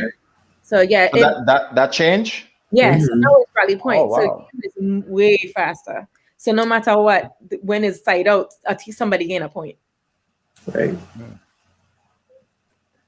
Do your kids have any do your daughter have any games in Florida? Because I love to support the VI. As long as I know about a function, I would try to make it. Like, do your daughter have any travels in Florida? So they're supposed to because of COVID, her club kind of cut down on traveling. So this year, they're supposed to play AAU, which is a big AAU tournament. Their teams from believe the VI go and play there too. It's in Orlando, and that's in June, I believe. So her team is going down there to play in the AAU championships. But that's that might be. I think that might be in the convention center. Yeah, Either that or Disney. It's not at Disney. They have it in the convention center and Disney. Yeah. Disney. Oh, that's what's up. Well, you got to keep me posted with that, because I wouldn't mind making a drive to Orlando. Number one, to come and see you, because I haven't seen you in years, and then to support your daughter, because she still got that VI blood in her. Yeah, my kids are like, even though my kids were born in DC, my kids they rep St. Croix to the fullest. Like, especially my youngest. I remember the other day we were someplace, and I think she went to the doctor, and the doctor was like, "Oh, where you have an accent? Where are you from?" She was like, "St. Croix," and I looked at the doctor. The doctor said, "Well, when did you move up here?" She was like, "I never moved. I born in DC, but I'm from St. Croix." I like it. I like that one. Yeah. They rep, especially my youngest. She reps St. Croix. They rep. Yeah. She sounds like she could be trouble inside. Oh, yeah. But yeah, I see. I was like, leave Ari alone. Yeah, Ari's a mess. She's like an entertainer. So you just have the two girls? Yeah, two girls. Yes, two girls, two volleyball players. Ari, but it's funny because now I think Ari might play volleyball and basketball. So Ari, when we were in the gym last year, we were in the gym, and I remember a parent was like, "Yo, does Ari play basketball?" And I was like, "No." Ari was like, "Yeah, I play basketball. I play basketball in my school." So I was like, "Where are you to play basketball?" She was like, "Recess. I play against the boys. I go through my legs," and she was going on and on. And she had the volleyball. Ari had the volleyball dribbling and shooting, and the volleyball and it was a basketball court, but she had the volleyball dribbling and shooting. And the one parent was like, "I think you need to put Ari in basketball." Ari was like, "Oh," she was like, "I school those boys in school all day. Them boys can't handle me." So. So like it's time. Sound like you got to put a goal in the driveway. Yes, I tell her, I was like, if volleyball don't work out for if she quit again, we're going straight to basketball. Nice. That's not a bad sport, so Yeah. Real quick, I saw your mom on. Just want to shout out Miss Susie. Hey, how are you? Yeah. Hey, Mom. Good evening, Mama. Yeah, Mom, my nurse. How often do you have reunions with some of your high school teammates and friends, and how often do you guys get together? Maybe play some pickup. Well, we don't play pickup in ball, but what is it for volleyball?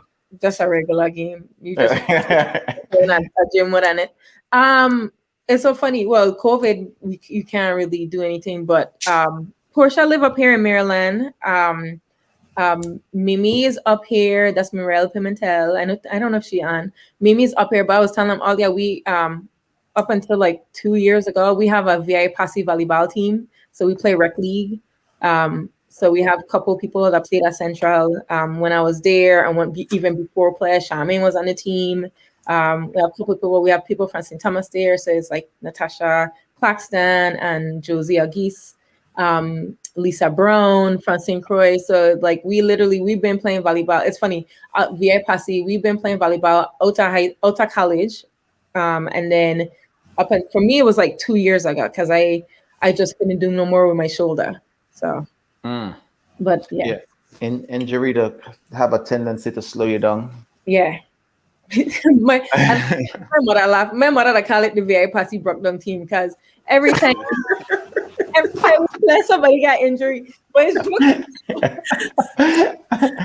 the varsity team. Look, for a while when we played, if you're in Maryland, PG County, that's one of the counties. We were like the reigning champion for PG County, but with a women's rec league for years. It had teams that just literally come and like they would recruit the little girls. I used to say, hey, man, they bring in the team that getting younger to come play week.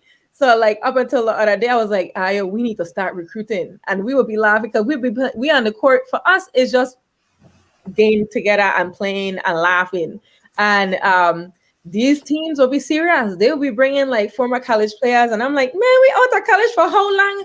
And they're bringing these college volleyball players to play against we, or they bring. So last year was funny because when I was injured, I still went, and I was like, oh, I injured, but I got sub. I got replacement. So I bring my daughter to play, and Ayana started playing with them, and she was setting. And I remember one of the girls from our team was like, wait, how you play? I was like, yeah, make your own child, and you could bring your child too to be a sub. But yeah. Is it hard, like playing volleyball? Because I know you have to get up and slam, and is it hard? Volleyball hard, yeah. It hard on your knees, it hard on your shoulder. Like I was telling Panyu and there, I know earlier when I was talking to Mamba and Karen before we went on, I tell them I recently had shoulder surgery in November. And this has just been wear and tear from volleyball. I've been getting cortisone shots for 8 years, and my shoulder just kept getting worse. So I had a torn labrum, and I had torn tendons in the front, partially torn tendons in the back. And when my inflammation was so bad that the MRI, that's all it showed. So when we got into surgery, the doctor said my rotator cuff was tore up, but the MRI, my inflammation was so bad it couldn't show on the MRI. So I'm still recovering from that. I did in therapy, physical therapy now with that. And on top of that, I have frozen shoulder. So wait, too cold up there? No, I wish. Yo, I wish. Wish it was that, huh? That's funny. Yeah. So yeah, volleyball. But it's so funny because everybody was like, how'd you get it? So it is wear and tear because I was getting the cortisone shots. My shoulder was really acting up. But I think what did it in was me planting a tree. So like my dad was here. He got stuck with us during COVID. So for 6 months, my dad was here with me last year. And oh God, my father found everything. He was so bored. And I know my family members that always say like I always doing something. Like mango tree don't bear apple. Just know that. So my father was always finding something to do. And he one day decided, he saw the tree in my front yard. He was like, yeah, this tree rotten. And he dig up the tree and he went and buy our next tree. So for like a month and a half, we were just waiting for this tree to come. The tree show up 11 o'clock the morning. My father left on a 6 o'clock flight to go back home. So I was like, what am I gonna do with this tree? So I like text my cousin them. I was like, yo, the tree there. And I was like, I'm gonna start digging a hole. So I start digging a hole. And within 10 minutes, my shoulder was like, no, you don't, pop. And that was it. So wow. Jeez. Yeah. Did you think having, the injuries to your shoulder kind of messed up your tendons too, just because it was putting more stress when you was using it? Yeah. Because I know Portia and them, they'll probably laugh. And I know towards like the end playing, so I haven't played in 2 years, but like probably 2 to 3 years before that, I remember telling Tasha, who's a setter, Natasha Claxton, I was like, yo, I can't play front row. So I just started playing back row libero only. I was like, because I can't swing. It was hard for me to solve. I literally would have to go a whole set to kind of warm up my hand to solve. And whenever I was solve or even hitting, you would hear my shoulder just go crack, crack, crack, crack, crack. So I used to be like, I hear the cranking. So they were like, yeah, you got cranked up. My mother is so funny. So my mother, whenever she up here, she'll come and support. But I think she just used to support so she could come and laugh a week. Because she'd be like, look at all the old brought down VA passing volleyball players. And I did it on my shoulder on the sideline. I trained her. She's like, look, and you just did that crack, crack, crack, crack, crack, crack. So So that's funny. Karen have a question, and her question I would say is pertaining to our last episode. I think we had this discussion, right? Conversation, right? And she said, "How did you handle wearing those tights in volleyball? Is there a benefit that tights provide to playing volleyball?" Yeah. So I didn't have no problems like because I guess back in the days, look, volleyball tights. There's like an evolution of volleyball tights. So when I look at the pictures them from like high school and college, we had long our bike shots were long. When I look at my my daughter and her teammates are just now they're wearing like panty.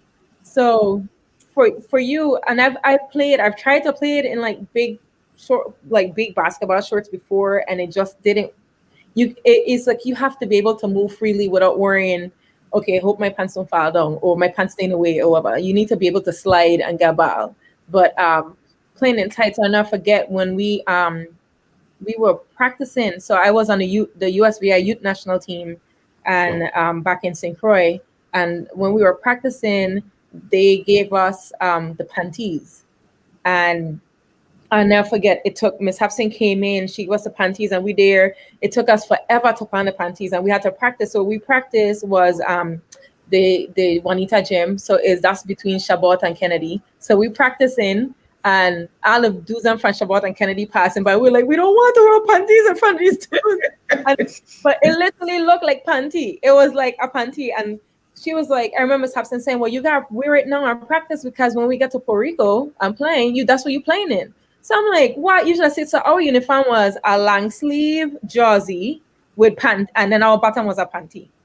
So in Puerto Rico, we were like, by the time we got to Puerto Rico, okay, because I was like, we don't know nobody, yeah. And I was like, it's different. In Puerto Rico, we don't know nobody. In St. Croix, we know everybody passing by. They see with this panty. Yeah.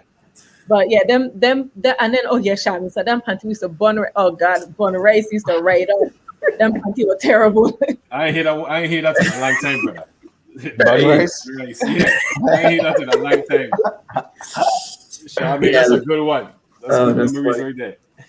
Yeah, on the last episode, we somehow got into a conversation about the viability of the short shorts and the function and the movement and all that stuff, but we didn't get as eloquent explanation as you just did. So apparently it helps with the movement. Yeah. And Dr. Bryson was saying back in her day, they wore like actual panties. Yeah. Yeah. So, Yeah.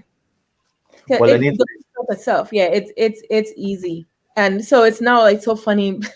That's the biggest thing in my household. My daughter and her bikers. I'd be like, okay, I remember her father went to see her play once, and he texted me like, "Yo, her biker them shot," and I just been laughing because up until Monday, I went to see her high school. Her high school just started their season because in Maryland everything was postponed fall sports, so they just started fall sports 2-3 weeks ago.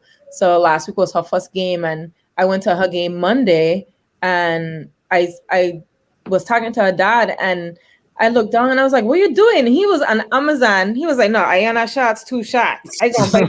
So I was laughing, and I was laughing. I don't blame him, son. It's so funny because I know dads are more like, for me, I was like, okay, it's a sport, but he was like, and I'll never forget when she first started playing, he was buying stuff, and he was like spending all this money buying shorts, and it was just short. And I was like, you have to look at it inseam. So he buy like a medium, a large, an extra large, a 2X. I was like, you gotta look at it inseam and the inches. That's how it's gonna be. But yeah, but dads, they don't want to see it. Yeah, that's true. That is true. So I know how we do it. You know how we feel. Yeah. So even though now in college you'll see there some girls wear the regular spandex, but then they have others that wear long. So I know a lot of times if they have injuries, they wear the long compression pants. Well, yeah. With injuries. Yeah. So we're gonna transition after takes then. I ain't want to get why I used to watch volleyball back in the day. We want to have another moment like last week, like Sunday. So I know you're not living at home, but I know you're well known in the volleyball community back home. I know you still stay in touch with everybody, all the coaches, all the legends, and in the volleyball nation. How is volleyball in St. Croix, and like what type of things that you think we could do to develop and make volleyball become more of an attractive sports for everybody, like a basketball or even a soccer, because I think soccer is popular on the island. Like how can we get volleyball more of an attractive sport to the masses in the Virgin Islands? Well, everything going back to COVID, I know it's hard for them now because with the numbers and everything, I don't know what the restrictions are in the gym, but I think with volleyball, the main deterrent with volleyball is getting a gym. Getting a gym that have that's equipped for volleyball, for the nets and all those things. And I remember when my daughter went down to practice with the national team, it was like they were going from gym to gym because they at the time was like right after the hurricane, and they had like the modular gyms. I wasn't there, so I didn't know, but I remember saying like we practiced in this one gym, it had the AC, went to the next gym. So volleyball, I know people they have their challenges, and I think it's like more than likely it's like educating the community. I know back then I felt like we had more support around the sport when I was playing in high school. Like I see it. I have friends home who their kids play volleyball, and I see on Facebook, they have little selling water or food sale, or they have these donation drives. But I mean, I remember playing volleyball, and when we played with Bullets, and the stands were packed in Juanita. And it was not only women, but it was men playing volleyball too. It was big. It was, to me, volleyball was up there with like basketball and not really, but okay.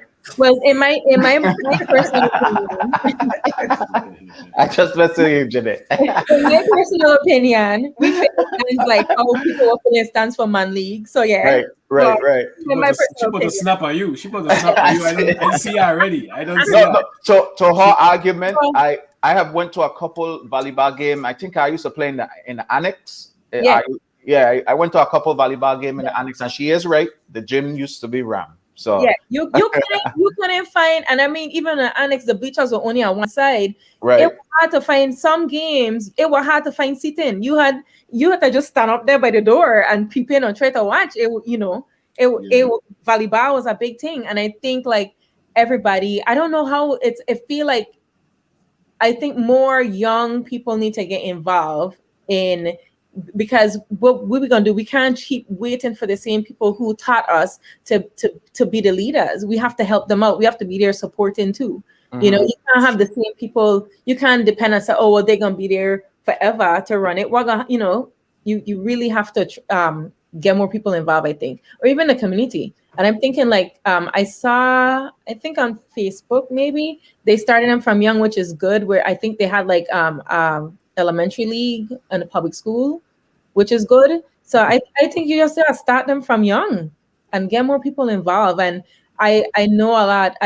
After the Jamaica trip, I got to meet a couple people, and I been talking to some people about clubs, and they're like, building their clubs home, and they're trying to get to travel. So that's a big thing too, because it's easier to travel in a club when you're in the mainland, but if you're on an island, you have to factor in airfare costs. And everybody know, especially from St. Croix, because I try to go home once a year, but cheese on bread is like when I try to go home for Christmas, them tickets are like $1,000. Right. So and even so, you think at Inter Island, I know back in the day we used to travel to St. Thomas all the time to play volleyball or travel Puerto Rico. And now I think a ticket to go St. Thomas might cost you like $250. Like really? So you gotta look at all them stuff that's going on now. It's just like limited resources. So I think if somebody really got the ball, and I know I saw this. Oh gosh, when it was probably November. Because of COVID, they did this bubble for the sports. And volleyball was the last one. And I remember I reached out to a couple people. I was like, this is such a great idea, because even up here with the restrictions of COVID, it wasn't like it was volleyball. You had to be creative to find ways to have the kids still play, because you can't have the Trinam St. Dong for 6-7 months and then say, oh, let's go start playing again. No, you got to keep them conditioned, and you got to keep them entertained too. So I know up here, but when they postponed fall sports for high school, certain clubs, they took it upon themselves to say we're gonna have a 4-on-4 team, a 4-on-4 league, which volleyball is 6 players against 6, but because of the restrictions, they were like, we're gonna do 4-on-4 and give them so they could work out, they could stay in shape. So and it's so funny you say I don't coach, but I did coach my daughter's 4-on-4 team this past fall. So that it was just like the parents vote. They were like, look, they need a coach. Go play. But it was fine. It was fun. But I just think it's just being creative and thinking outside the box and trying to find ways to keep the kids engaged is what we really need to do. Well, especially back home. Because volleyball, should be now. It should be as big as basketball. Because I know basketball is big at home. Volleyball should be as big as it is. But I think it's just the resources. And you just need more people to be involved and not just talk and maybe, not trying to get politics in it, not people just only being involved when it's election season. Being involved meaning being involved. Like you can't just come around and say, oh, I'm going to donate because I run in and I want you to vote for me. No. So if you are all about the youth at the VI, then you need to put your stuff, make your words turn into action. That's what you need to do. Exactly. And if you as a parent that have a child that want to play volleyball, you need to be very much involved too, Oh, yeah. I think all around parents should be, growing up, our parents were always there. They always was in the stands cheering for us. I think in any sport too, you can't just expect a parent to just like, oh yeah, drop them off and be out. I mean, now like with COVID up here, yeah, I can't because they have restrictions. There's certain tournaments we can go to. I just have to drop them off at the gym or wherever, the convention center, and find, if we, depending on where I am, find some place to go or just be in my car. But still, the parent involvement is really important too. Yeah, that's important. We have a question here from a viewer, apparently. Stephen Hatch. How different is playing volleyball on the beach versus in the gym? Oh, yeah, it's very different. Like anybody know, you could tell if you ever, everybody watching here been to the beach. So you see how it is walking on sand. And if you ever try to walk out in sand, you see how difficult it is. So playing beach volleyball, that's another beast on itself. It's crazy because you playing, it depends too, because at home playing beach volleyball, the sand is different than in the States. In the States, the sand is more compact, but home is like you're running, your foot sinking in, and you trying to, so you have to try to like navigate that. But yeah, it's way different than being on a regular indoor court. That's true. Or outdoor court. Because I remember one time in Central, we went to Puerto Rico for a tournament, and we rode the bus, went up to their high school, and we got out. And I remember our coach, and my coach in Liberia was Kai Shang, and he come out and he was like asking like, where's the gym? And they was like, oh, you're here for the tournament. And they'd point to the direction at the court outside. And we watch, and I know I watch everybody. I watch Portia, I watch everybody. I was like, we playing outside? Man, that court was straight concrete outside. So you can't dive, you can't slide, you can't nothing. You can't dive. And I know Kai was like, yo, just play. Don't try to dive. You dive, you're gonna croot up your knee, your whole leg, your skin gonna come down. Make sure your shoelace is tight. Make sure you don't trip. You done for what? On concrete? I remember for basketball, we had to play outside in a big tournament going on in the gym, and one of our games were outside. And an outdoor court. I remember even going and watching the Cheese then play. I remember somehow I make a trip to Puerto Rico when Cheese was in high school and playing ball, and they had a game outside. I don't remember why, but big tournament going on in the gym, and they got a VA playing outside against some jokey team. I want to read this comment that Mountain Akeem Francis wrote, which I agree with him 100%. He said, absolutely. I know we keep talking about ideas to help drive engagement in sports. We should have a week where we have clinics all week on different sports for the kids. This could be done on summer and winter breaks. Yeah, true. I totally agree with that. That's a great idea. Yeah, we just need to get like a bunch of people involved, just put something out there on Facebook, just something, and see who all interested, and even if you don't even want to take part in setting up or anything, just donate. Anything could help put together something like that. We have I run into somebody from the Virgin Islands like every day. Somebody that I never met before, somebody that I never know that was living here, or wherever I go, I run into people from the Virgin Islands, people that I know, whatever. We have so much people home. We have so much people abroad. Like Motev said, it can be done, but it just have to be a collective participation. Like we have to get something for our kids, man. We have to bring back sports, bring back the excitement of sports when this COVID thing lifted. We gotta get the island going again, man, because the kids them too idle, man. They ain't got nothing to do, nothing to look out for, and they getting themselves into trouble. Yeah, and I think if you start them since young, then they have something to look forward to. Because I know for me, it was like, I literally would say, okay, I know I have to go to school, but after school I got volleyball practice, and then like the cherry on top would be like, oh, we got a game. And then, it's just giving them something to do. That's all you really need to do when you think about it. Just keep them engaged and keep them active.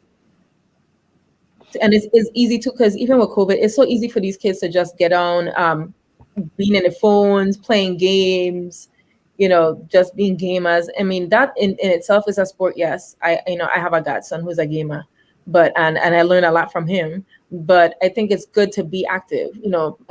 Even like practice like healthy eating, and just because you want the kids to grow up and know what's right for what's wrong, what's good for their bodies, and being active, eating healthy. Because even so, I ain't saying don't eat the McDonald's or wherever you want. Eat Chick-fil-A. My kids are big Chick-fil-A lovers.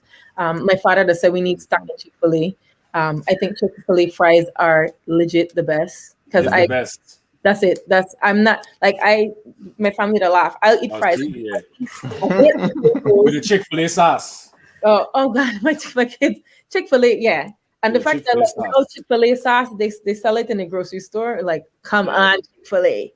So yeah, but I mean, you gotta give and take. You have to have some type of balance. It's good to eat snacks and junk food or whatever, but it's also good for them to know like this is healthy food. Let's stay active. You can't just be laying down on a couch playing games all day long. That's true. Because as you get older, it's gonna catch up. It's gonna catch up. Yeah, with you. You got stuff like diabetes and high blood pressure. That's like prevalent in the Black community too. So you gotta look out for that. That's true. We have a question here from Carrie-Ann.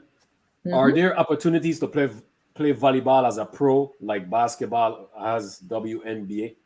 Yes, they are. There's an international volleyball pro league overseas, right? So that's been going on for years. But actually, there's something called Athletes Unlimited. They literally just started the pro volleyball circuit in the US. It started. This is week 2. And they started with softball, right? And then now they're doing volleyball. And it's so cool how they have volleyball players that have been playing they were on Olympic teams. They have played in Europe and Puerto Rico. They have people from Dominican Republic, from the DR national team, and they also have current volleyball players who recently graduated from college last year. So what they do is the format is everybody come together. Say it's like say maybe 50 girls, right? And everybody come together. Because of COVID, they had to quarantine, and once they start after quarantine, they start playing in these little practice matches. So you gain points as an individual. So even though volleyball is a team sport, they made it fun where it's an individual thing. So each person leading up to the first game, they have their points. So the top four players with the most points is the captains, and then they have a draft. So I have a pool of people, and I go and say, well, hey, I want Karen to be on my team. That's the middle I gonna draft. So they literally go to the draft, and then each week the team, the captains change, because depending on how you play in the game, your game, you gain points or you lose points. And then Tuesday's draft day. So each Tuesday we on Facebook watching the draft, like, oh, who gonna be on which team this week or whatever. So it's kind of cool. And then at the end, instead of it being like they're gonna have a championship team, but they're gonna have an MVP, like a champion with the most points. Yeah, that's dope. Yeah. Interactive because people could go on and you could vote for who you think should be the MVP of that game and stuff like that. So it's on Facebook. You could check it out. It's called Athletes Unlimited. Yeah, Athletes Unlimited. Yeah. It's pretty cool because we have a player from Bradley that's actually playing in the league. So we had to sit through the whole presentation with Athletes Unlimited and hear the whole thing. So it is pretty cool to kind of follow along and see what's going on. Yeah. Yeah, that's good to do that with volleyball because I saw that with the softball. Yeah. So that's nice. That's good. You know, talk about that too. Real quick. I know we didn't really talk about basketball, but they overtime is doing something with the high school players, 16 to 18, where they're starting like a league as well too. So that's good as well. You know, they're starting to expand with more leagues and stuff like that. Yeah. You know, so if you can't make it to the WNB or wherever, you know, you still have place to go. Yeah, so that's nice. That's nice. Polynesian sauce, like Charmaine said, by the way, is dope. Oh, I got to say that too. Polynesian is my favorite. Yeah, good. Polynesian is my favorite. Charmaine, no, they know. Yeah. Chick-fil-A. I got a Chick-fil-A app. Listen, it's so funny because every time my dad come here, like my dad, he used to always tease me about Chick-fil-A, but last year I got him on Chick-fil-A, so he liked the sandwich and the soup. But I got an app whenever I get my little free chicken sandwich and stuff. I'll be like, oh, that's on the app. So yeah. Yeah, I got it up. You are a red member? I was a red member already. So I've been a red member, yeah. So I ain't red, but I got a whole bunch of points. I got like 8,000 or 9,000 points. Yeah, no, I didn't tease my girl. Tease. That's how you could feed two family with them points. Yeah. Yeah. And they give you free stuff for your birthday. So I'm sure you'll let everybody know if they got an app. But yeah, make sure. Like I even have one. I have one friend. She was like, she really don't care for Chick-fil-A, but she liked the ice, so she goes there to buy the ice. That's funny. The ice. My point. So Jenee, let's talk about your occupation. Oh, okay. If that's okay. Yeah, that's cool. That's cool. You go ahead. No, go ahead. Go ahead. You go ahead. So I know you mentioned it earlier. You're in the behind the scenes as far as TV production. Am I saying it the right way? Yeah. I'm in promotions, TV promotions, and marketing. And how is that like? It's cool. It's been 20 years for me. I started working at BT. So after I got the job at Sidwell Friends, like 4 months later, I got an interview with BT and went as a production assistant working in the creative services and marketing department there. And what creative services department they do is they're in charge of promoting the brand itself, the network, and promoting the shows. So as a PA, I was assisting shoots, producers, supervising producers, shadowing editors when they do promos and, seeing stuff with like key art. And for me, I really wanted to be into sports broadcasting. So when I went to BT, getting in the creative service department, I was like, okay, I can use this to move over to sports. And at the time, the sports department, that was Mad Sports, they had the show Mad Sports. They weren't hiring, but I got in with the producers there. And I started BT December. January, I was able to go with them. Was it end of January? I was able to travel with them as a PA to the Super Bowl in Tampa, which was like my first big gig, like a month or two in working. So that was an experience in itself. And it was just like so funny and such a coincidence because I did my summer internship at Fox Sports in Tampa Bay. The year before my 12th grade year. I mean, 12th grade, senior year in college. So I was familiar with the area and knew the people at Fox Sports. So going there for Super Bowl, we did the media day at Raymond James Stadium for both Giants and the Ravens. And then we did the also press junket at the hotels for both teams. And it was good. Like for us, we were like the only people to get exclusive interview with Ray Lewis, because at the time he was just acquitted from his trial. He was getting so much bad press. He didn't want to do nothing. And it just so happened that we had a connection with like one of the producers. He attended, he was good friends with her pastor or something like that. He went to church, this is when he actually went into church, and he went and she got in touch with him, and he was like, yeah, come on. And we were like literally the exclusive BT Mad Sports exclusive with Ray Lewis. So that was a good thing. And then like that's where I learned like networking is really important. Even though I know at times it's like hard and people don't want, like a lot of times people are like, I really don't want to talk up to people. I just want to be by myself.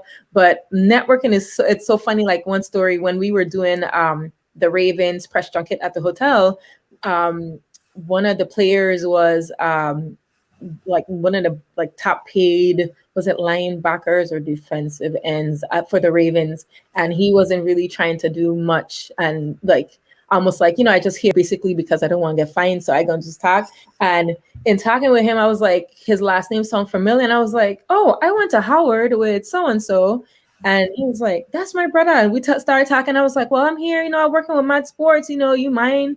And he was like, and we're in, now mind you, I'm like, of course, the only person of color at the table, and all these white journalists are around me, and they're looking at me. And he was like, yeah, what do you want? So we had the camera crew come over, ask him a couple of questions, and they were like, Jenee, how did you get it? I was like, I just found out his brother went to Howard with me, and then we just started talking.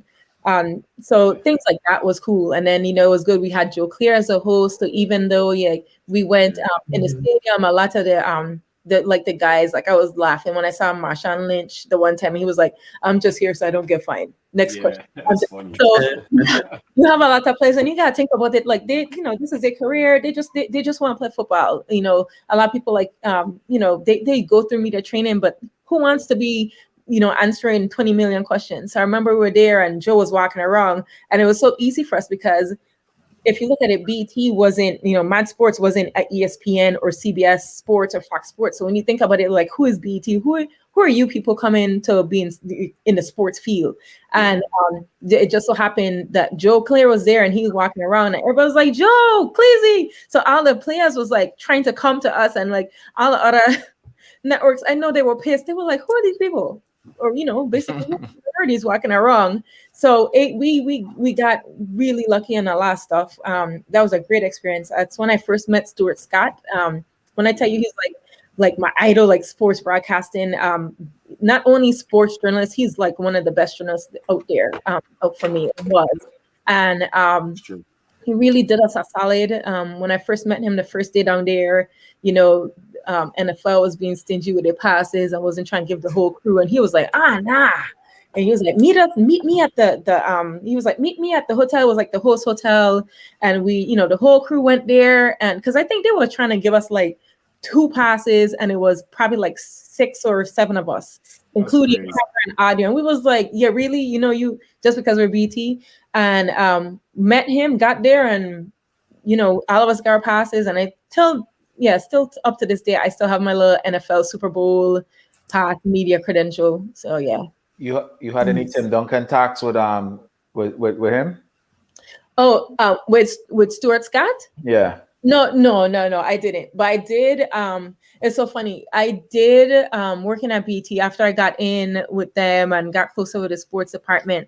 I connected with Rashidi, who is we say we're cousins.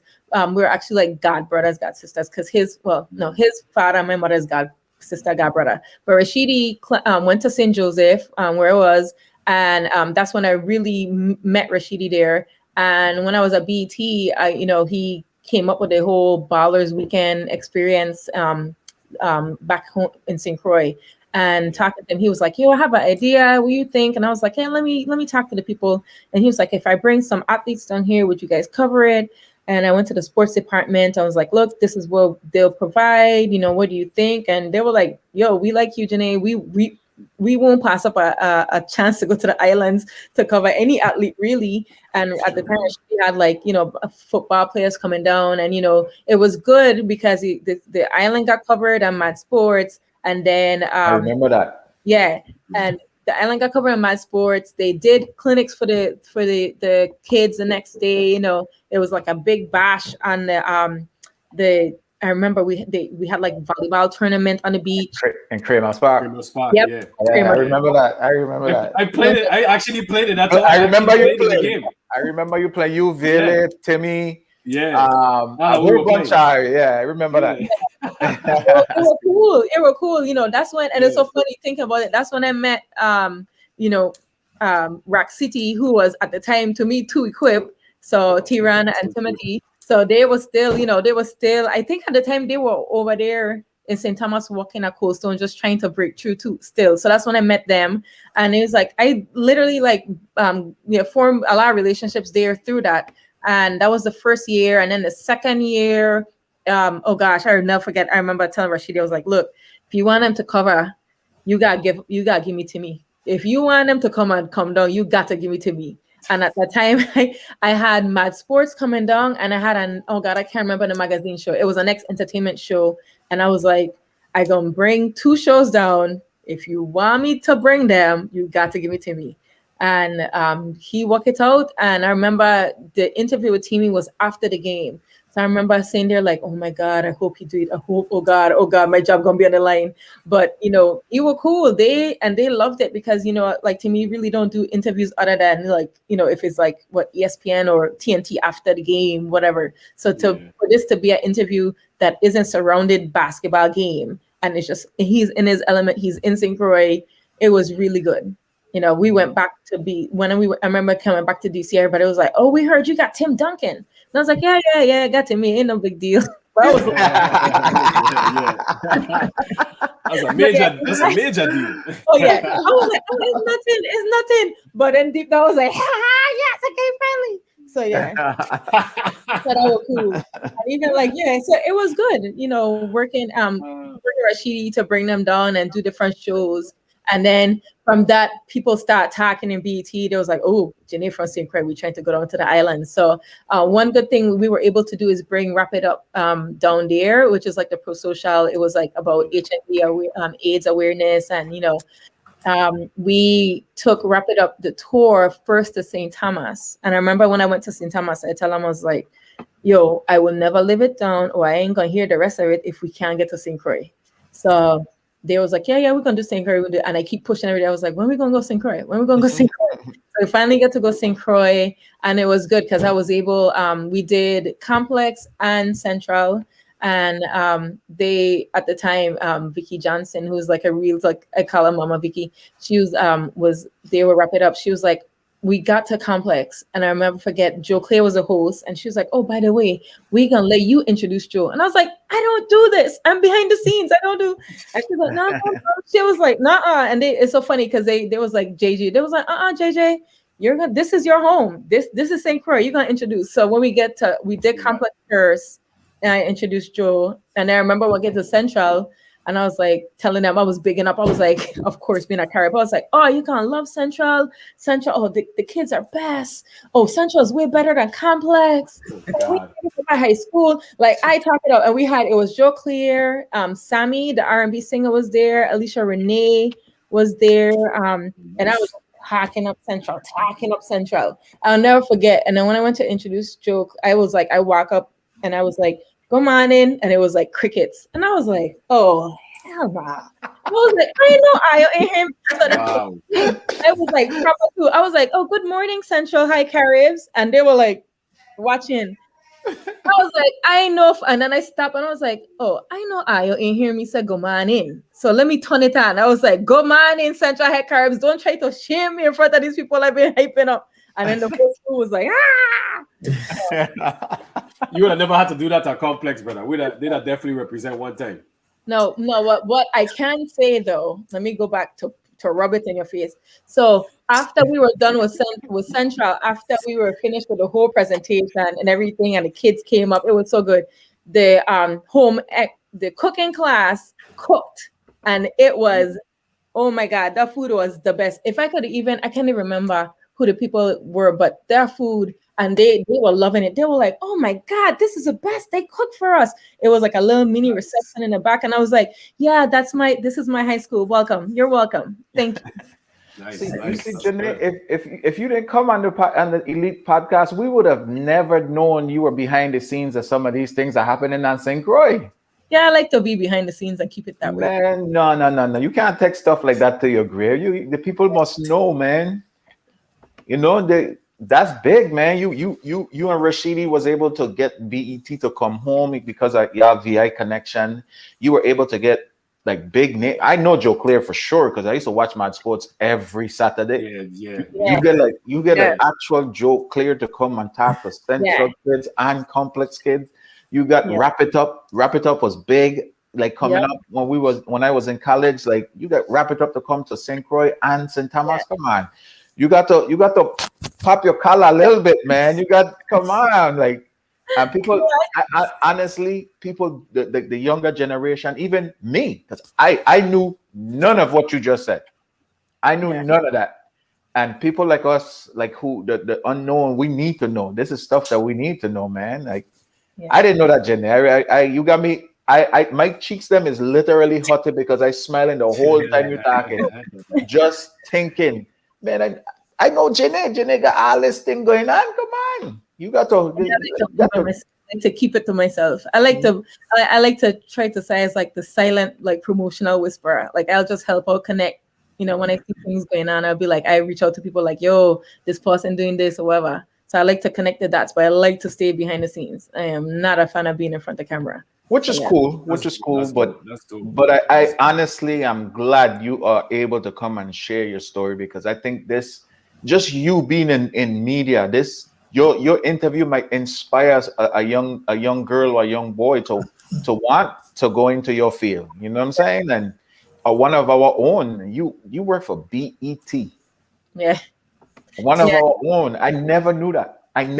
Jenee, I know you all this time, and I never knew that. I know. A lot of things I don't post on Facebook. You're gonna inspire a lot of kids today. You know, some of our viewers, they're gonna go home and tell their daughter, their son, man, one of our VI own working for BT, you could do the same thing. Watch this interview, and you know you're gonna inspire somebody. I believe it. True that. Yeah.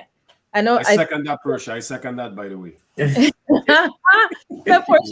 night I was like, it's funny because a lot of my family members and friends was like, what are you gonna talk about? I was like, I don't know why they want to talk to me for. I ain't got nothing really to share. Man, you is lying. Look at us now. Yeah. I remember when you reach out to me for Christine. Christine was saying, make sure I get Jenee next. And when I reach out to you, you were like, no. You didn't want no part of that. But look at this. Come on, we talking for 2 hours and you just got me going. Oh yeah, it gone by really fast. I know we're laughing because when I reached out to Mumbai, I was like, how long is it gonna be? He said 90 minutes. I was like, 90 minutes? Like, you got to be kidding me. So yeah. See, I tell every guest the same thing, and then it'll go over the time. Yeah, it'll go really fast. You know, yeah. So I got shout out. So I was at BT for 10 years. One of the last things I did at BT that like I really loved and I was so proud of was College Hill VI. So I get to work on College Hill VI. I never forget when one of SVP gave me a call and was like, look, College Hill at the time looking at some places. We're trying to find a location, and there was like UVI is one of them. And she was like, Jenee, if you really want to push, she was like, you need to help out. So I remember calling my cousin at the time, Jamal Carrington. He was at UVI, and I called Jamal. I was like, Jams, College Hill VI, they come in this week, and they wanted me to come down. But I was like, I had just leave home from Christmas, and I was like, I can't juggle between that and, my daughter's school and volleyball practice. And I was like, Jams, you're a student at UVI. You know what it is to be a student. I can connect you with them. I want you to give them a tour. So I got them connected to my cousin. He gave them a tour. They met with the administration at UVI, and College Hill VI was lit. Wow. Like, next day I emailed from my boss, like, they love it. Jenee, awesome. Don't sit there and tell me you is the connect that got College Hill to come here. You can't sit down there and tell me that there. You serious? Listen, we used to be locked and loaded for College Hill VI, my son, and Jenee, this is because of you? Come on, man. How could we not know this? I just gave a nudge. So, yeah. No, man. That's good. That's good. And like the marketing department, I'll never forget too, the marketing department, they came over there, was like they were gonna do like promotional assets for College Hill, and we did t-shirts, and it was so funny. I can't remember what it was. There was like, we think we did a t-shirt, and we did like a dictionary, like a VI things or VI words. So the T-shirt had like it was like why I was saying in the front, and the back was like College Hill VI and the tune in. And then the book I came up with, I was like, I had stuff like my son, Ayo. So we send it out to different like affiliate teams and stuff. So there was like, it was funny because College Hill VI was the first show on BT. They had to actually put the credits, the closed captioning in. And I was like, why are you playing closed caption? And they was like, we can't understand the people from the VI in there. So I was like, ain't like it's Spanish. So it was funny. They did a closed captioning. So I was like, okay, since we're doing that, so we came up with a booklet, and it was like a cute little favor. I so sorry I didn't save it, but it was like College Hill VI, and it's like I went over. I remember I had an intern. He was from Jamaica or someplace, and we sat down, and I was like, "Look, this is how we'd say it in the VI," and he's like, "Well, this is what you mean in Jamaica, or whatever." So that was fun doing that, working with a marketing team and coming up with promotional assets for that. That was cool. But college, and then to this day, College Hill VI was a #1 rated College Hill on BT. Yeah, it was. Yep, that's true. Jenee, I just want to let you know, you always my friend, but no, you is one of my heroes. Man, Jenee, come on, man. You got College Hill BET. You come on, man. You are one of man. I tell you, Mister, that's one of my favorite like reality show. Period. Yeah. And if you listen, I was on pins and needles the night of the premiere, because by that time I had already seen the first couple episodes, and I was like, oh, these people home ain't gonna take this. And I remember I had a watch party up here. I had my cousins, so I had like my cousins come over, and I remember my cousin Erin, Neil, they all on here because they've been texting and going on. So I had them over, and I was like, I have a watch party. So I gave them, I was like, you're gonna get access before it come on. Let me know what I think. And they were like, oh, like mind blowing, like, what is that bad? This is bad. And it was so funny because the next morning I went to work, and right before when the ratings start coming out, they were like, yo, Jenee is a hit. And I was like, oh, thank God. Then I had people calling. I think I remember my father and my mother calling, and they was like, I think my father, because he didn't watch, and he was like, what show you got on here from BET that these people on the radio talking about, and they're saying how it's negative, and they're cheering them doing this, and I was like, here we go. It was funny because they were actually people been on the radio talking like them, the older radio folks talking about how it's degrading. I was like, but then you have to think, I was like, well, you have to think about it. These are people, they're not the demo.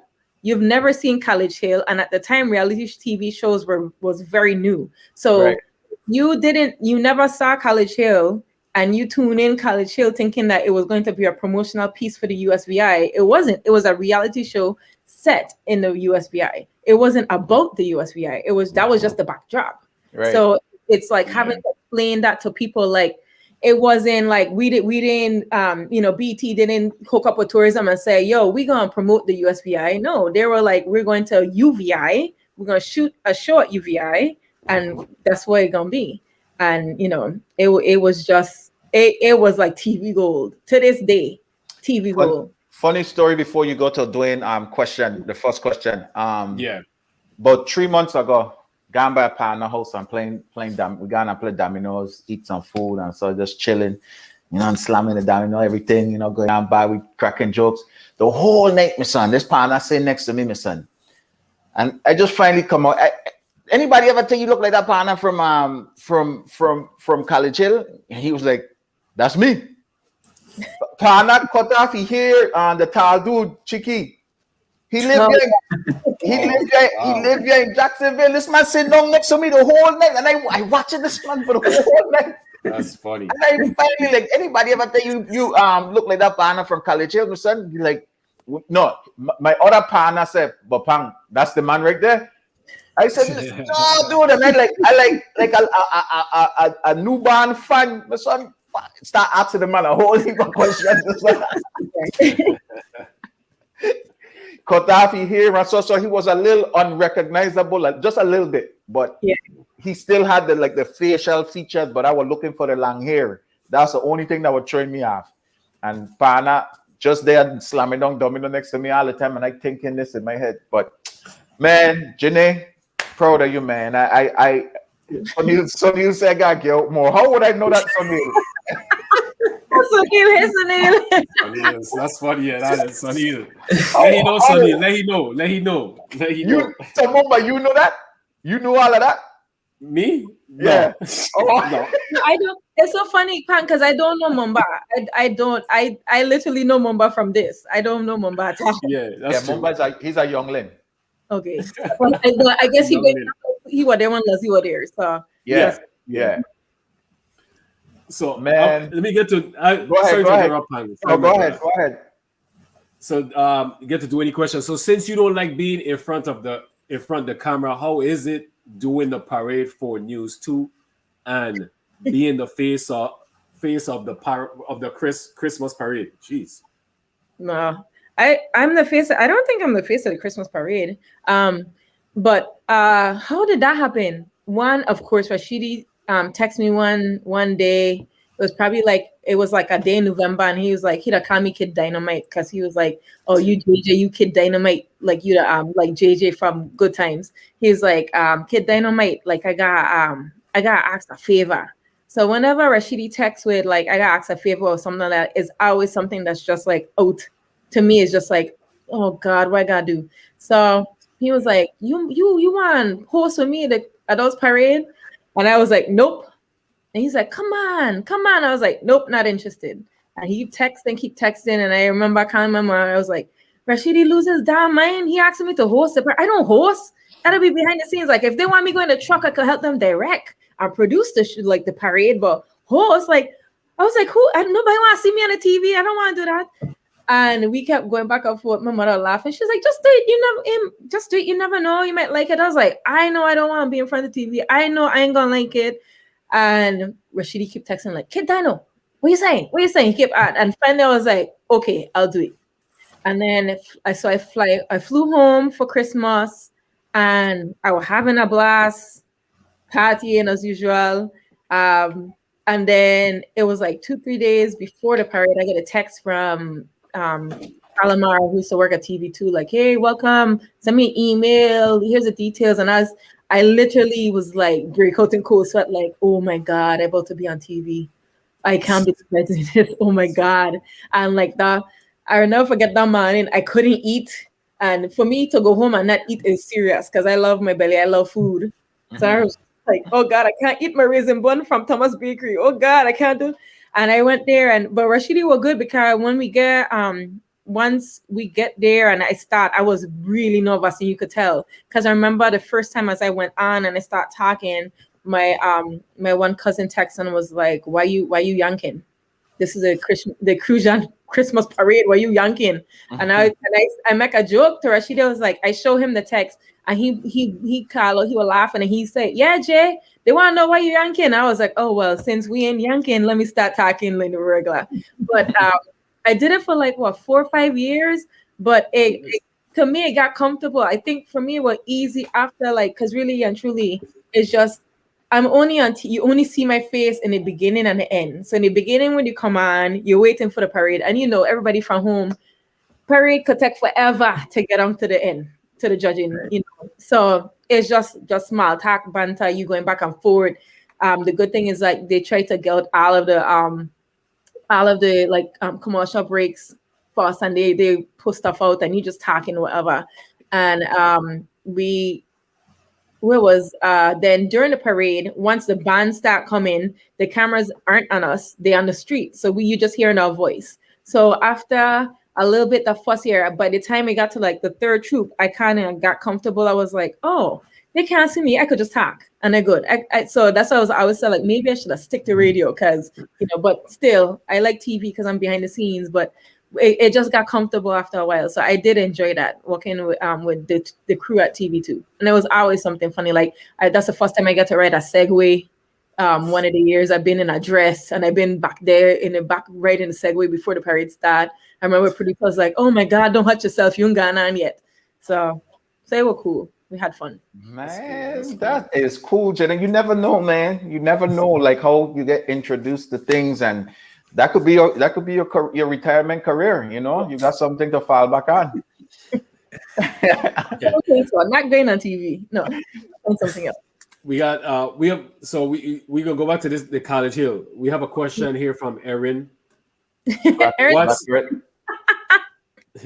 What's your favorite episode on College Hill, VI? Well, I don't think I can remember anything other than the fight, honestly. the fight is what everybody remember. Yeah. I just think episode 1 was the best for me, because you get to introduce you to the island. You get to see UVI. And I think too, at the time we had get reports back that UVI had the enrollment or even applications from students abroad, because no one, that's the thing, you talk about HBCUs, a lot of people in the States don't even know UVI exists, much less that is a HBCU. So I think enrollment went up a little bit too. UVI is a HBCU? Yes. Yeah. Okay, Sonny, now I agree with you. Yeah, because the only one not on the continental US. I need to go. Yeah. I see what? Because College Hill, they was doing all the HBCUs, right? Yeah. It was HBCUs, all the colleges. Yeah. Hey, that went over my head. I did not know that. Fine, I gotta send you the list of all the HBCUs in the country. So you can please. And it don't matter. I went to one, so that's all that matters. Yeah. Hey. So, someone mentioned TV1, Jenee, and then your mom just mentioned the Travel Channel. Yeah, so I didn't even get. We still on. So after I left, see, this is what's killing me, because you set me up. You was like, I don't really have much to talk about, and now you have all of this. So, well, I was just waiting to see if anybody would ask me about it, and then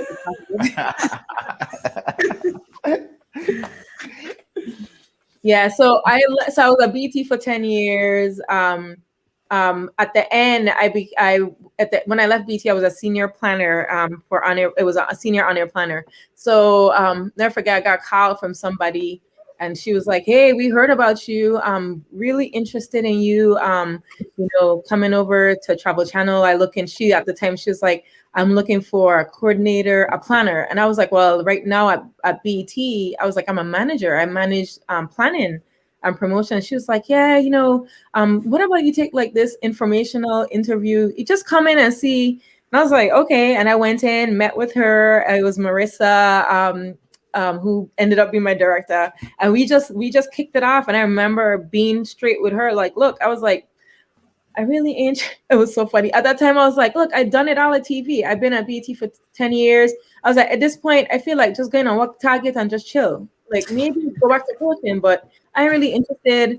And I was like, "I don't really think I want to go." And she was like, "Just think about it." And then she wanted me to meet with her, the head of marketing. And I'll never forget going in. And when I talked to the head of marketing at the time, I was like, "Look, been at BT for 10 years. I did everything I said I wanted to do at BT in the first 5 years. I got a little bit of production on the side. I learned planning. And, at this point, I'm ready to retire. I did everything. I worked Super Bowl. I worked All Star. I worked the BT Awards. I worked Spring Bling, which was crazy. And wow. Yeah. I remember Spring Bling. I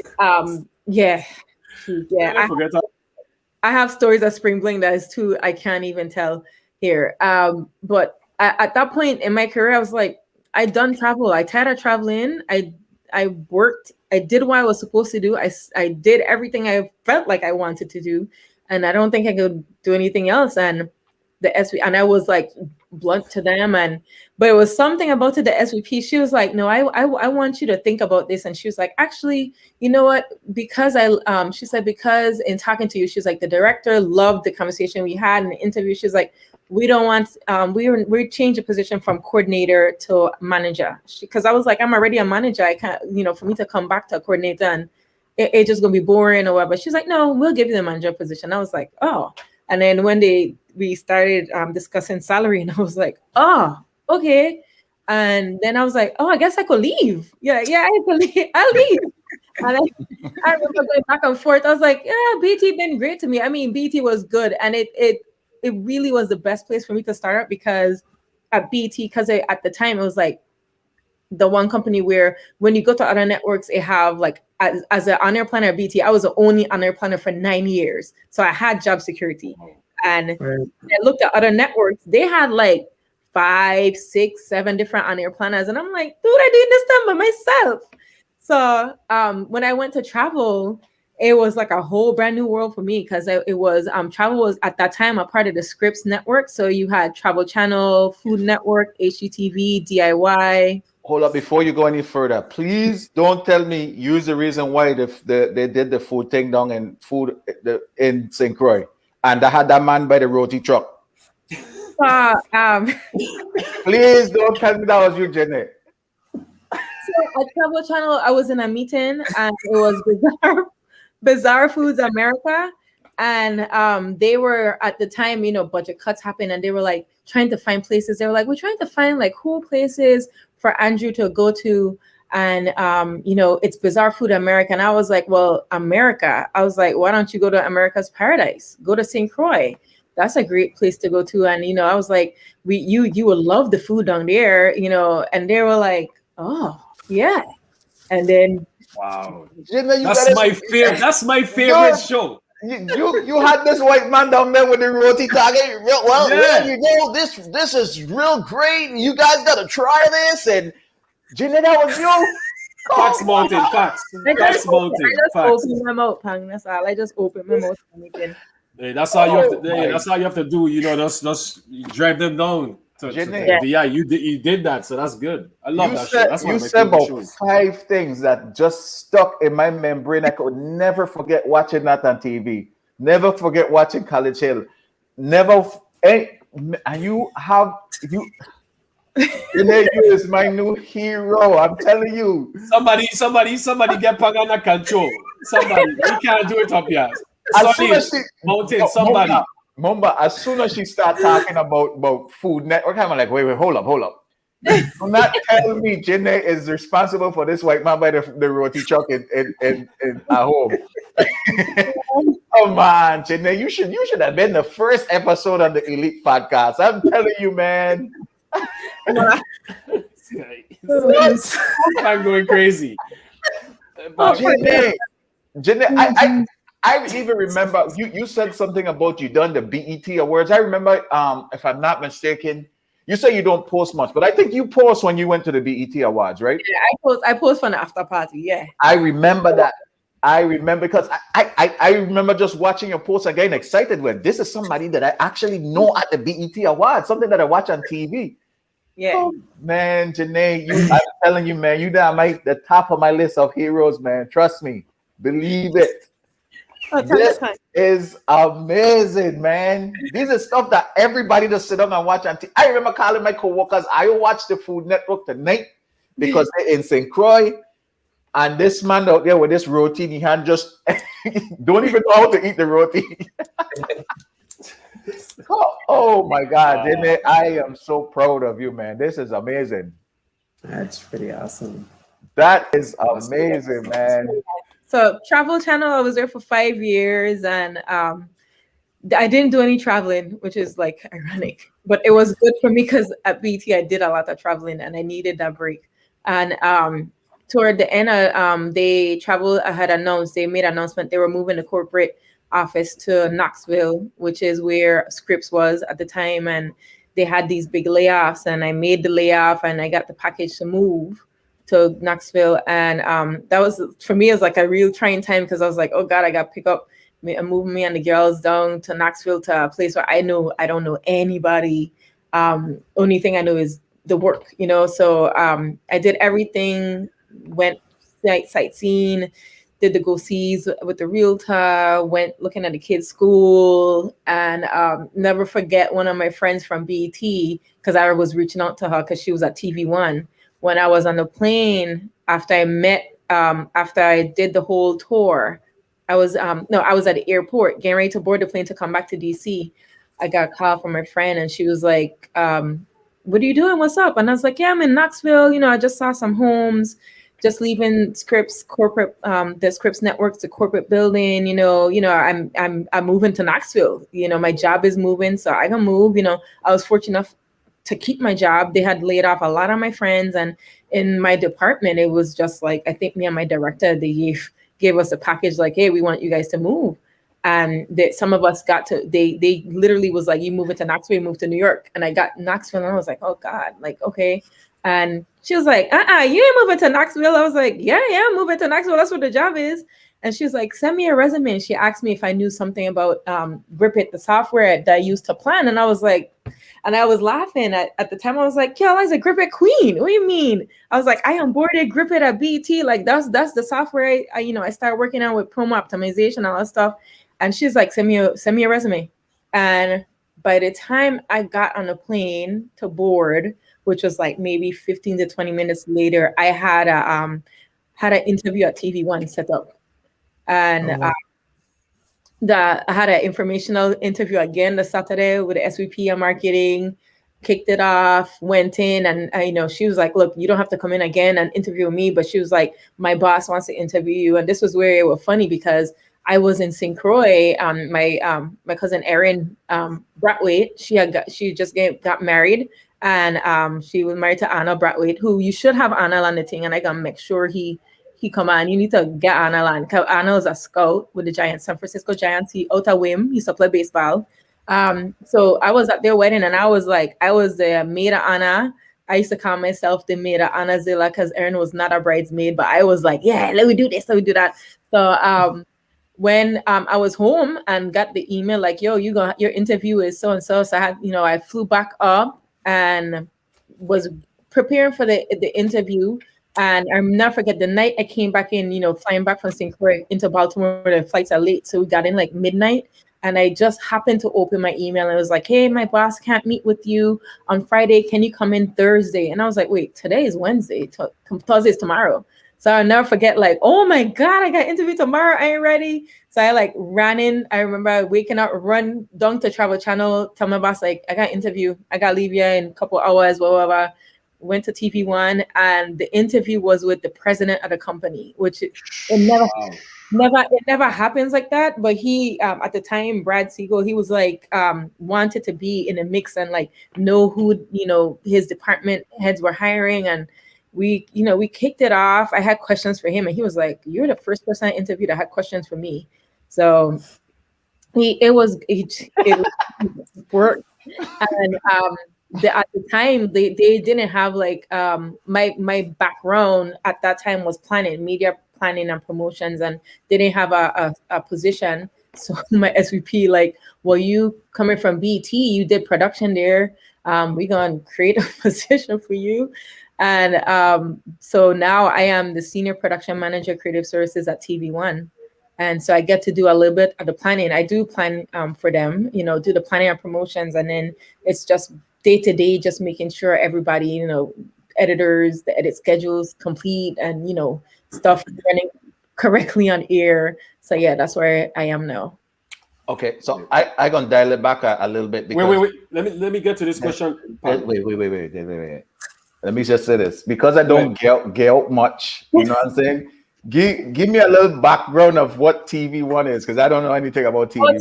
TV1, Pang TV. So Pang, TV. you're in trouble. Pang, oh my God. You're in trouble now, Pang. TV1 is a network for African Americans. Pang, I don't know if you have cable, and it's so funny because a lot of people don't have cable nowadays, cord cutters. Mm-hmm. But there's an app, you could get a TV1 app. So TV1 is known a lot for the sitcoms, but also like Ricky Smiley for Real. Who else? There is, of course, it's about Sanford and Son. They have all the good times. The crime shows are big. True Crime was Fatal Attraction, For My Man. We have the #1 show for them, which really got me hooked, was Unsung, where they go behind the scenes of, like, you have your favorite music artists, they'll go and do an unsung hail or whatever. And then the latest one to join that series was like Uncensored, which I know premiere Unsung and Uncensored premiering March 21st at 9 and at 10 next week. So they have couple, if you're into like sitcoms, they have it for everything. There's sitcoms, there's crime, there's shows on music, and they have movies. So I know a lot of my family members love the movies, especially like the Christmas movies and stuff like that. Okay. have watched uncensored. I have watched unsung. I don't know Okay, if so some that's of. why the work pang. Okay. Well, you know what, Jenee. Before you get to Facebook user question, um, when we come off from now on, somebody need to petition this. When I come off St. Croix, when I touch down on St. Croix airport, and I driving out, I want to see your pictures next to Tim Duncan Oh from now God, on. no. Oh God, man. I want to see your picture next to Tim Duncan. I telling you, Miss Sen, No. use my new hero, brother. I telling you. Oh, no. I am telling you. Okay, so we'll get to this Facebook this Facebook user Facebook question. user, yeah.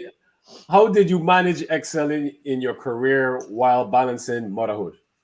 Oh, Very nice I question. must say I have part of my career is planning and being like, being organized. So I kind of take a little bit from work with the organization part when it comes to being a mom.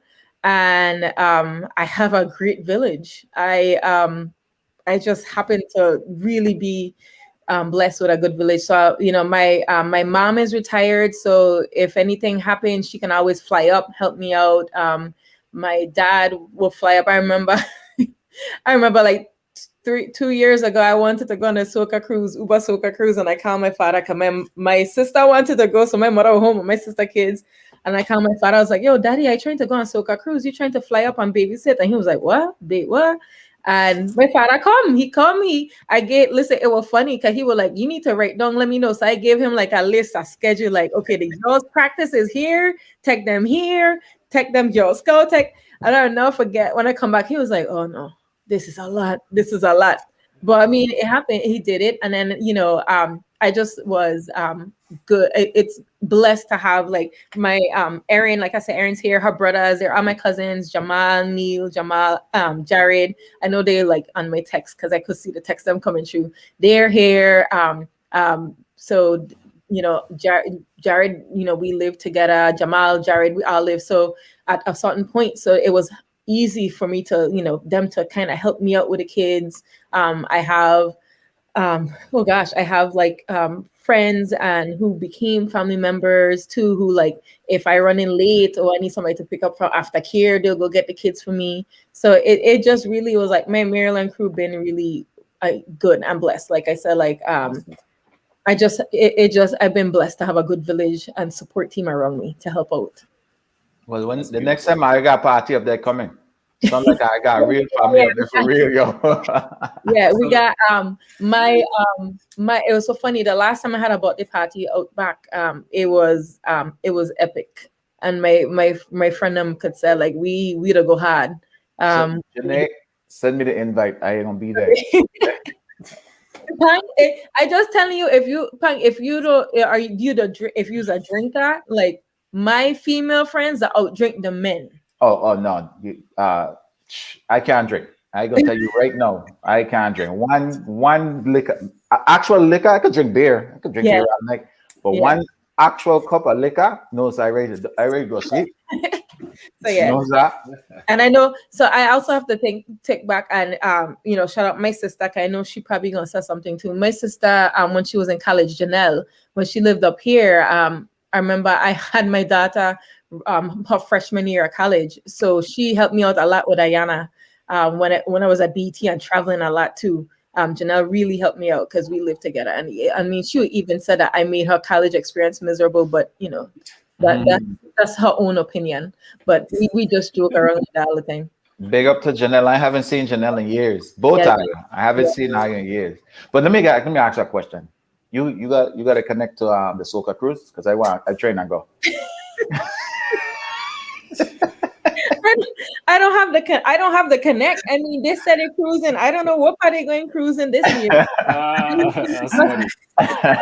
Just send them. I literally just send them an email like, "Yo, I don't want my money back or credit, so I get credit towards next year." But I was like, I know they ain't cruising. Look, just you gotta be look at people and how they, like I already said, when this whole thing COVID start, look at your business, look at the people you work for, look at all these people you give money to, and how they treat you is how they feel about you, type of way. So with Soca Cruise, they're like, they were like trying not to give people refunds at all, until people start sending like petitions out and stuff. But I doubt the crew's going any place this year. The vaccines. I know with my area, things are strict. Like the governor just, I think today announced that Friday they're gonna start opening up gyms, a little bit more gyms and church and certain rec centers and those things. But I mean, we're in stage 1B. I know Portia could probably correct me. 1B, 1C. They're doing, all the healthcare workers have got their vaccine. Now they're doing teachers,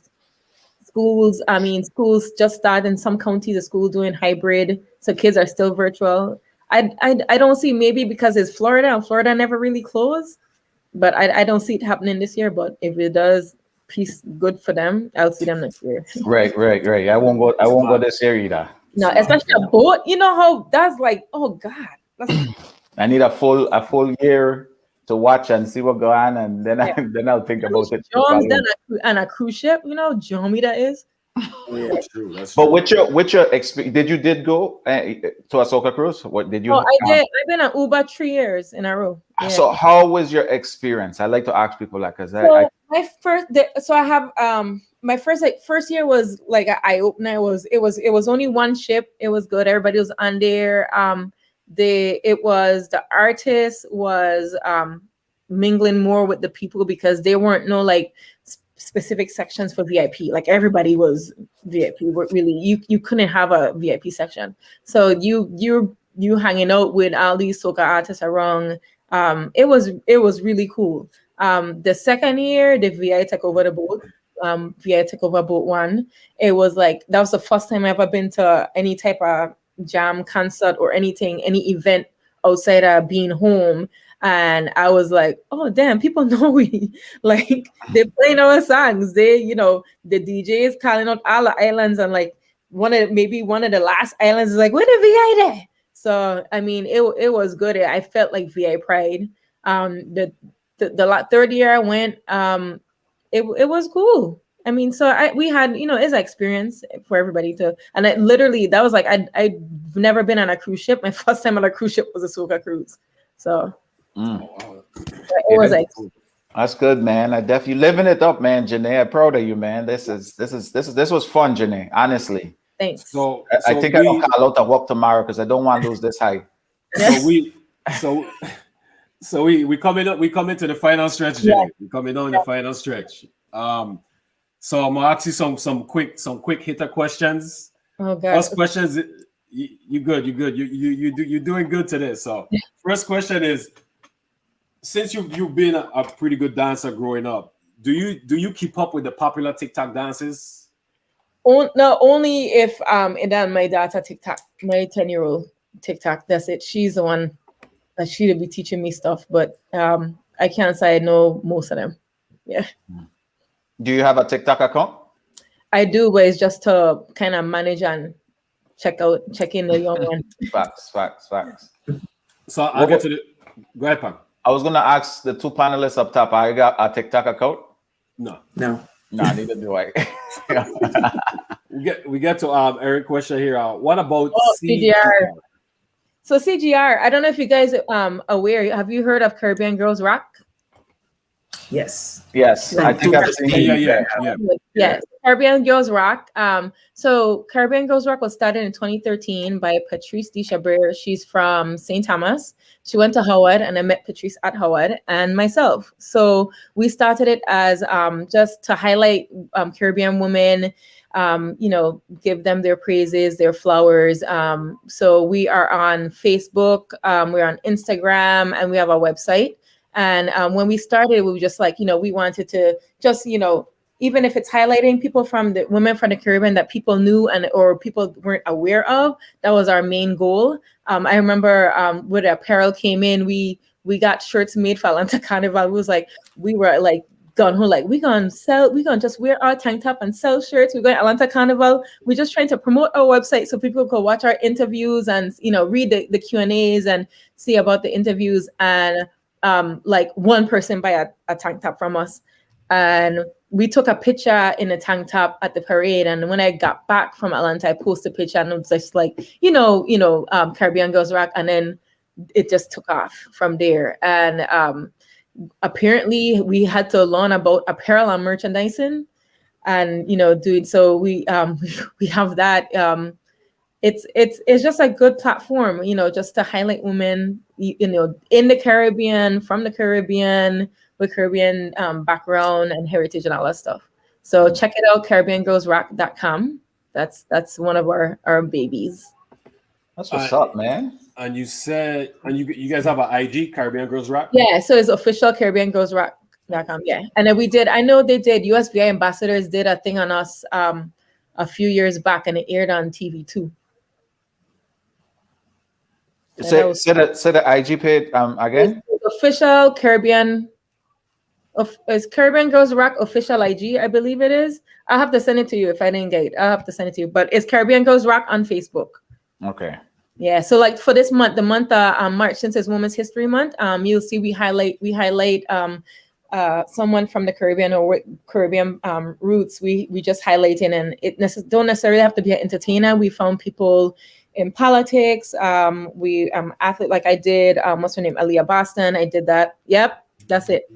So like the last one we highlighted, Veronica Bonamy. She was like the first person to get a captain, maritime certificate or maritime license from the Bahamas, and now she's like the third captain in one of the Carnival cruise line, and she's like one of the first women or one of the first people from Bahamas to graduate from there that to operate big ships. So it's real cool to highlight these people that people wouldn't highlight them. Do you any one of you guys watch the Rookie? That I think Rookie is what, ABC show? No. There is a black actress on there. She's been in a couple movies, that some name brand movies. She's from the U.S. Virgin Islands. I can't remember her name. I think I know what you're talking about. But yeah, I haven't seen the Rookie, but I think I know what you're talking about. I've seen her before. I can't remember her name. I'm gonna have to look her up to name drop her. Yeah. Yes. Oh, see, Shaman put Caribbean Girls Rock official IG. So yeah. I'm gonna do that. Okay, so next, who was your role model growing up? I have so many. Just for life, it would just be my parents. Entertainment would be Michael Jackson. Just because we share a birthday, and I just was like huge Michael Jackson fan. And I don't think anybody could top Michael Jackson ever. Also, I look at friends. I have a lot of friends that are role models. I have a lot of my friends that are doing big things out there that people are aware of. That's like a loaded question. And I guess like certain points in my life, I have role models too, because I have role models for when I was at BT and then at TV1 and travel. So that's what's up. Top three TV shows growing up. So it was so funny. Number one would have to be Video Soul. I was into music videos. That was my number one thing. Oh God. TV. We were really movies. Like I can't say TV shows growing up. I have to do a movie. So the one movie we used to watch all the time growing up, me and Lozzie, was Howard the Duck. That was like my favorite thing growing up. Howard the Duck. That was a bad movie. And then what other? This question gave me stumped. Cheese on bread. I don't even like some of the sitcoms. I can't think. That's a good one. We gonna skip. We gonna pass it, and if we come back. Okay. Where do you see yourself in 5 years? Ooh. So great question. Hopefully employed still. And I really want to do more with back home. Just talking about like the youth, whether it be like someone said clinics, but I just think like mentoring. I think that'd be great. Oh yes, thank you, Erin. Sorry, love and basketball. That was my number one thing, but I was more like college time. Um, but I really want to get into mentoring, and I think just like I've been thinking about starting a program where I like almost like the Big Brother Big Sister program, but it's all like dealing with girls back home where I could like I said like I have people like say Christine. Connect Christine with a young girl from the VI who interested in being in, athletic director at a college or whatever, or someone who like say Erin who talking. Erin is a food uh, she's in food science, and she works at Elite Spice.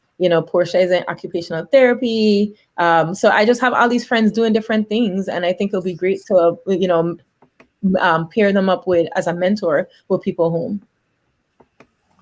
Very nice, very nice. So I got 3 more questions. I think. Okay. Actor to play you in a movie. Ooh. So because I love and basketball, it would be Sanaa Lathan. I used to date her.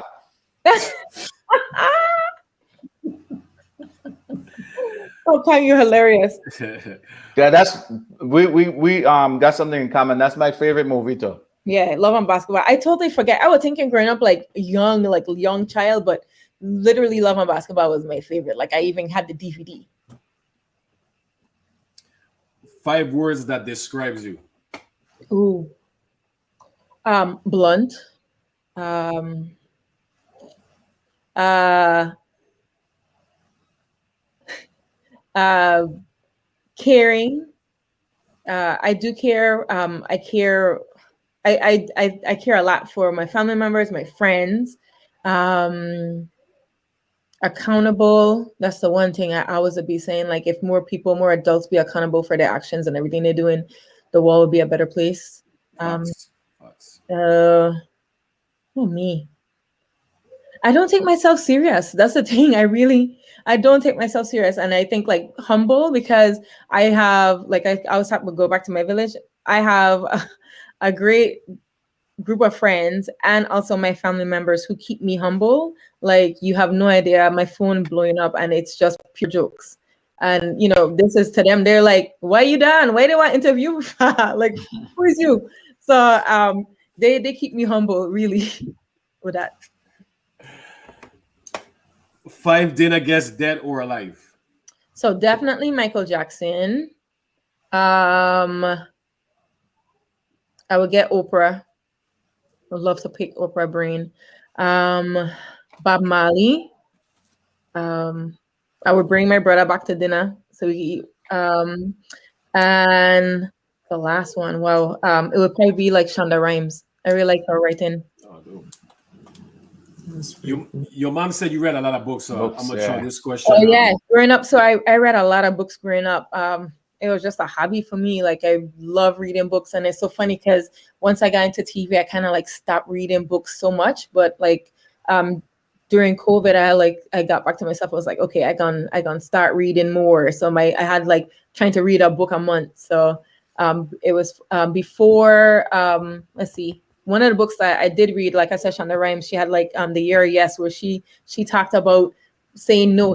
Every time somebody asked her something, she was always saying no. And then she finally decided to say yes to certain things, and it kind of opened up her wall for her. So that was a really good book, Shonda Rhimes. And Stuart Scott's book, he talked about his life and his fight. That was a really good book. A next good book that is funny, but it's self-explanatory, is called You Are a Badass. That's a cool book. So yeah, I love books.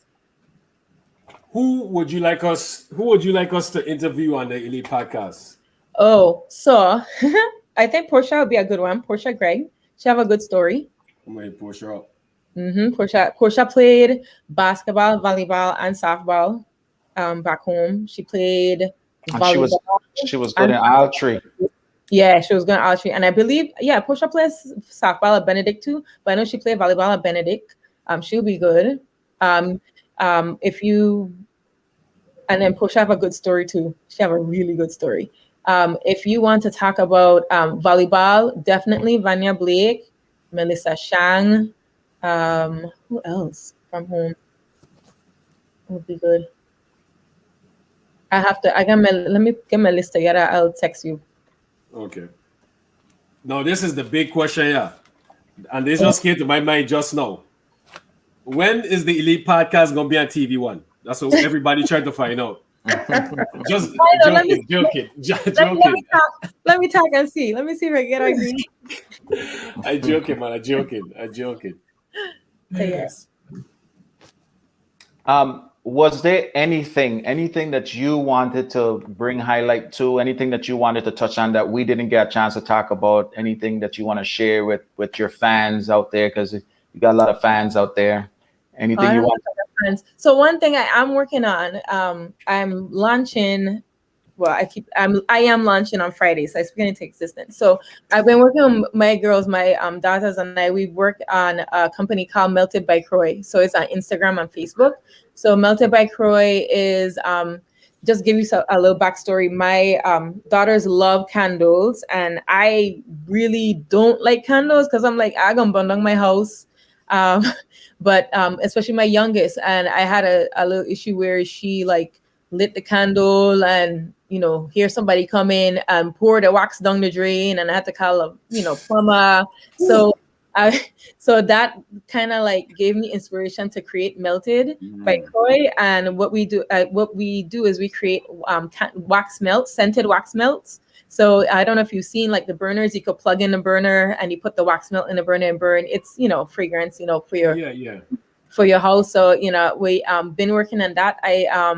It's been taking a while because I still in physical therapy from my surgery, my shoulder surgery. But the site is launching this Friday, so just stay tuned for that. And so is on Instagram and is on Facebook. Okay, I done following you on IG for that. Okay. Melted by Croy. Thank you. Yeah, definitely good. Same here. Yeah, I'm gonna definitely have those on the banner. So every time we have the show, I'll definitely do the shout outs and stuff. Oh, thanks. And next thing to add, you got like 50. Man, Jenee, you got to come on again because you ain't talking enough. I think you need to talk some more. You didn't talk enough. I wouldn't mind coming on and help you interview somebody else. But I talk enough by myself. I ain't gonna. We would definitely hold you to that. You are very welcome to do that. We don't mind that at all. So you're very welcome to do that. Maybe if we do get Portia to come on, you could help us out on the interview. Yeah, you're gonna get Portia because I sure Charmaine gonna make sure she can. Well, Jenee, this was fun, man. I really glad that you did this with us. This was very. I learned a lot about you tonight. And for someone that I knew for a long time, I definitely. I ain't got no words to say, but yeah, I really enjoyed this interview. And I really appreciate you taking the time out to sit down and talk with us and sharing your story, because this was very good. And I really mean it when I say I want to see a picture next to Tim Duncan when we come off the airport, driving out the airport. Because you is one of my new heroes. Tim Duncan is one of my heroes, but you right up there too. Well, and I really mean that.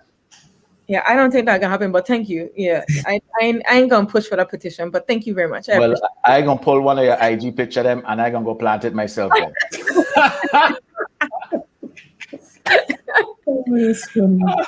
Oh God! Oh God, Pang, you're hilarious. Pang crazy. But today it was obviously fun. Thank you for sharing your story with us.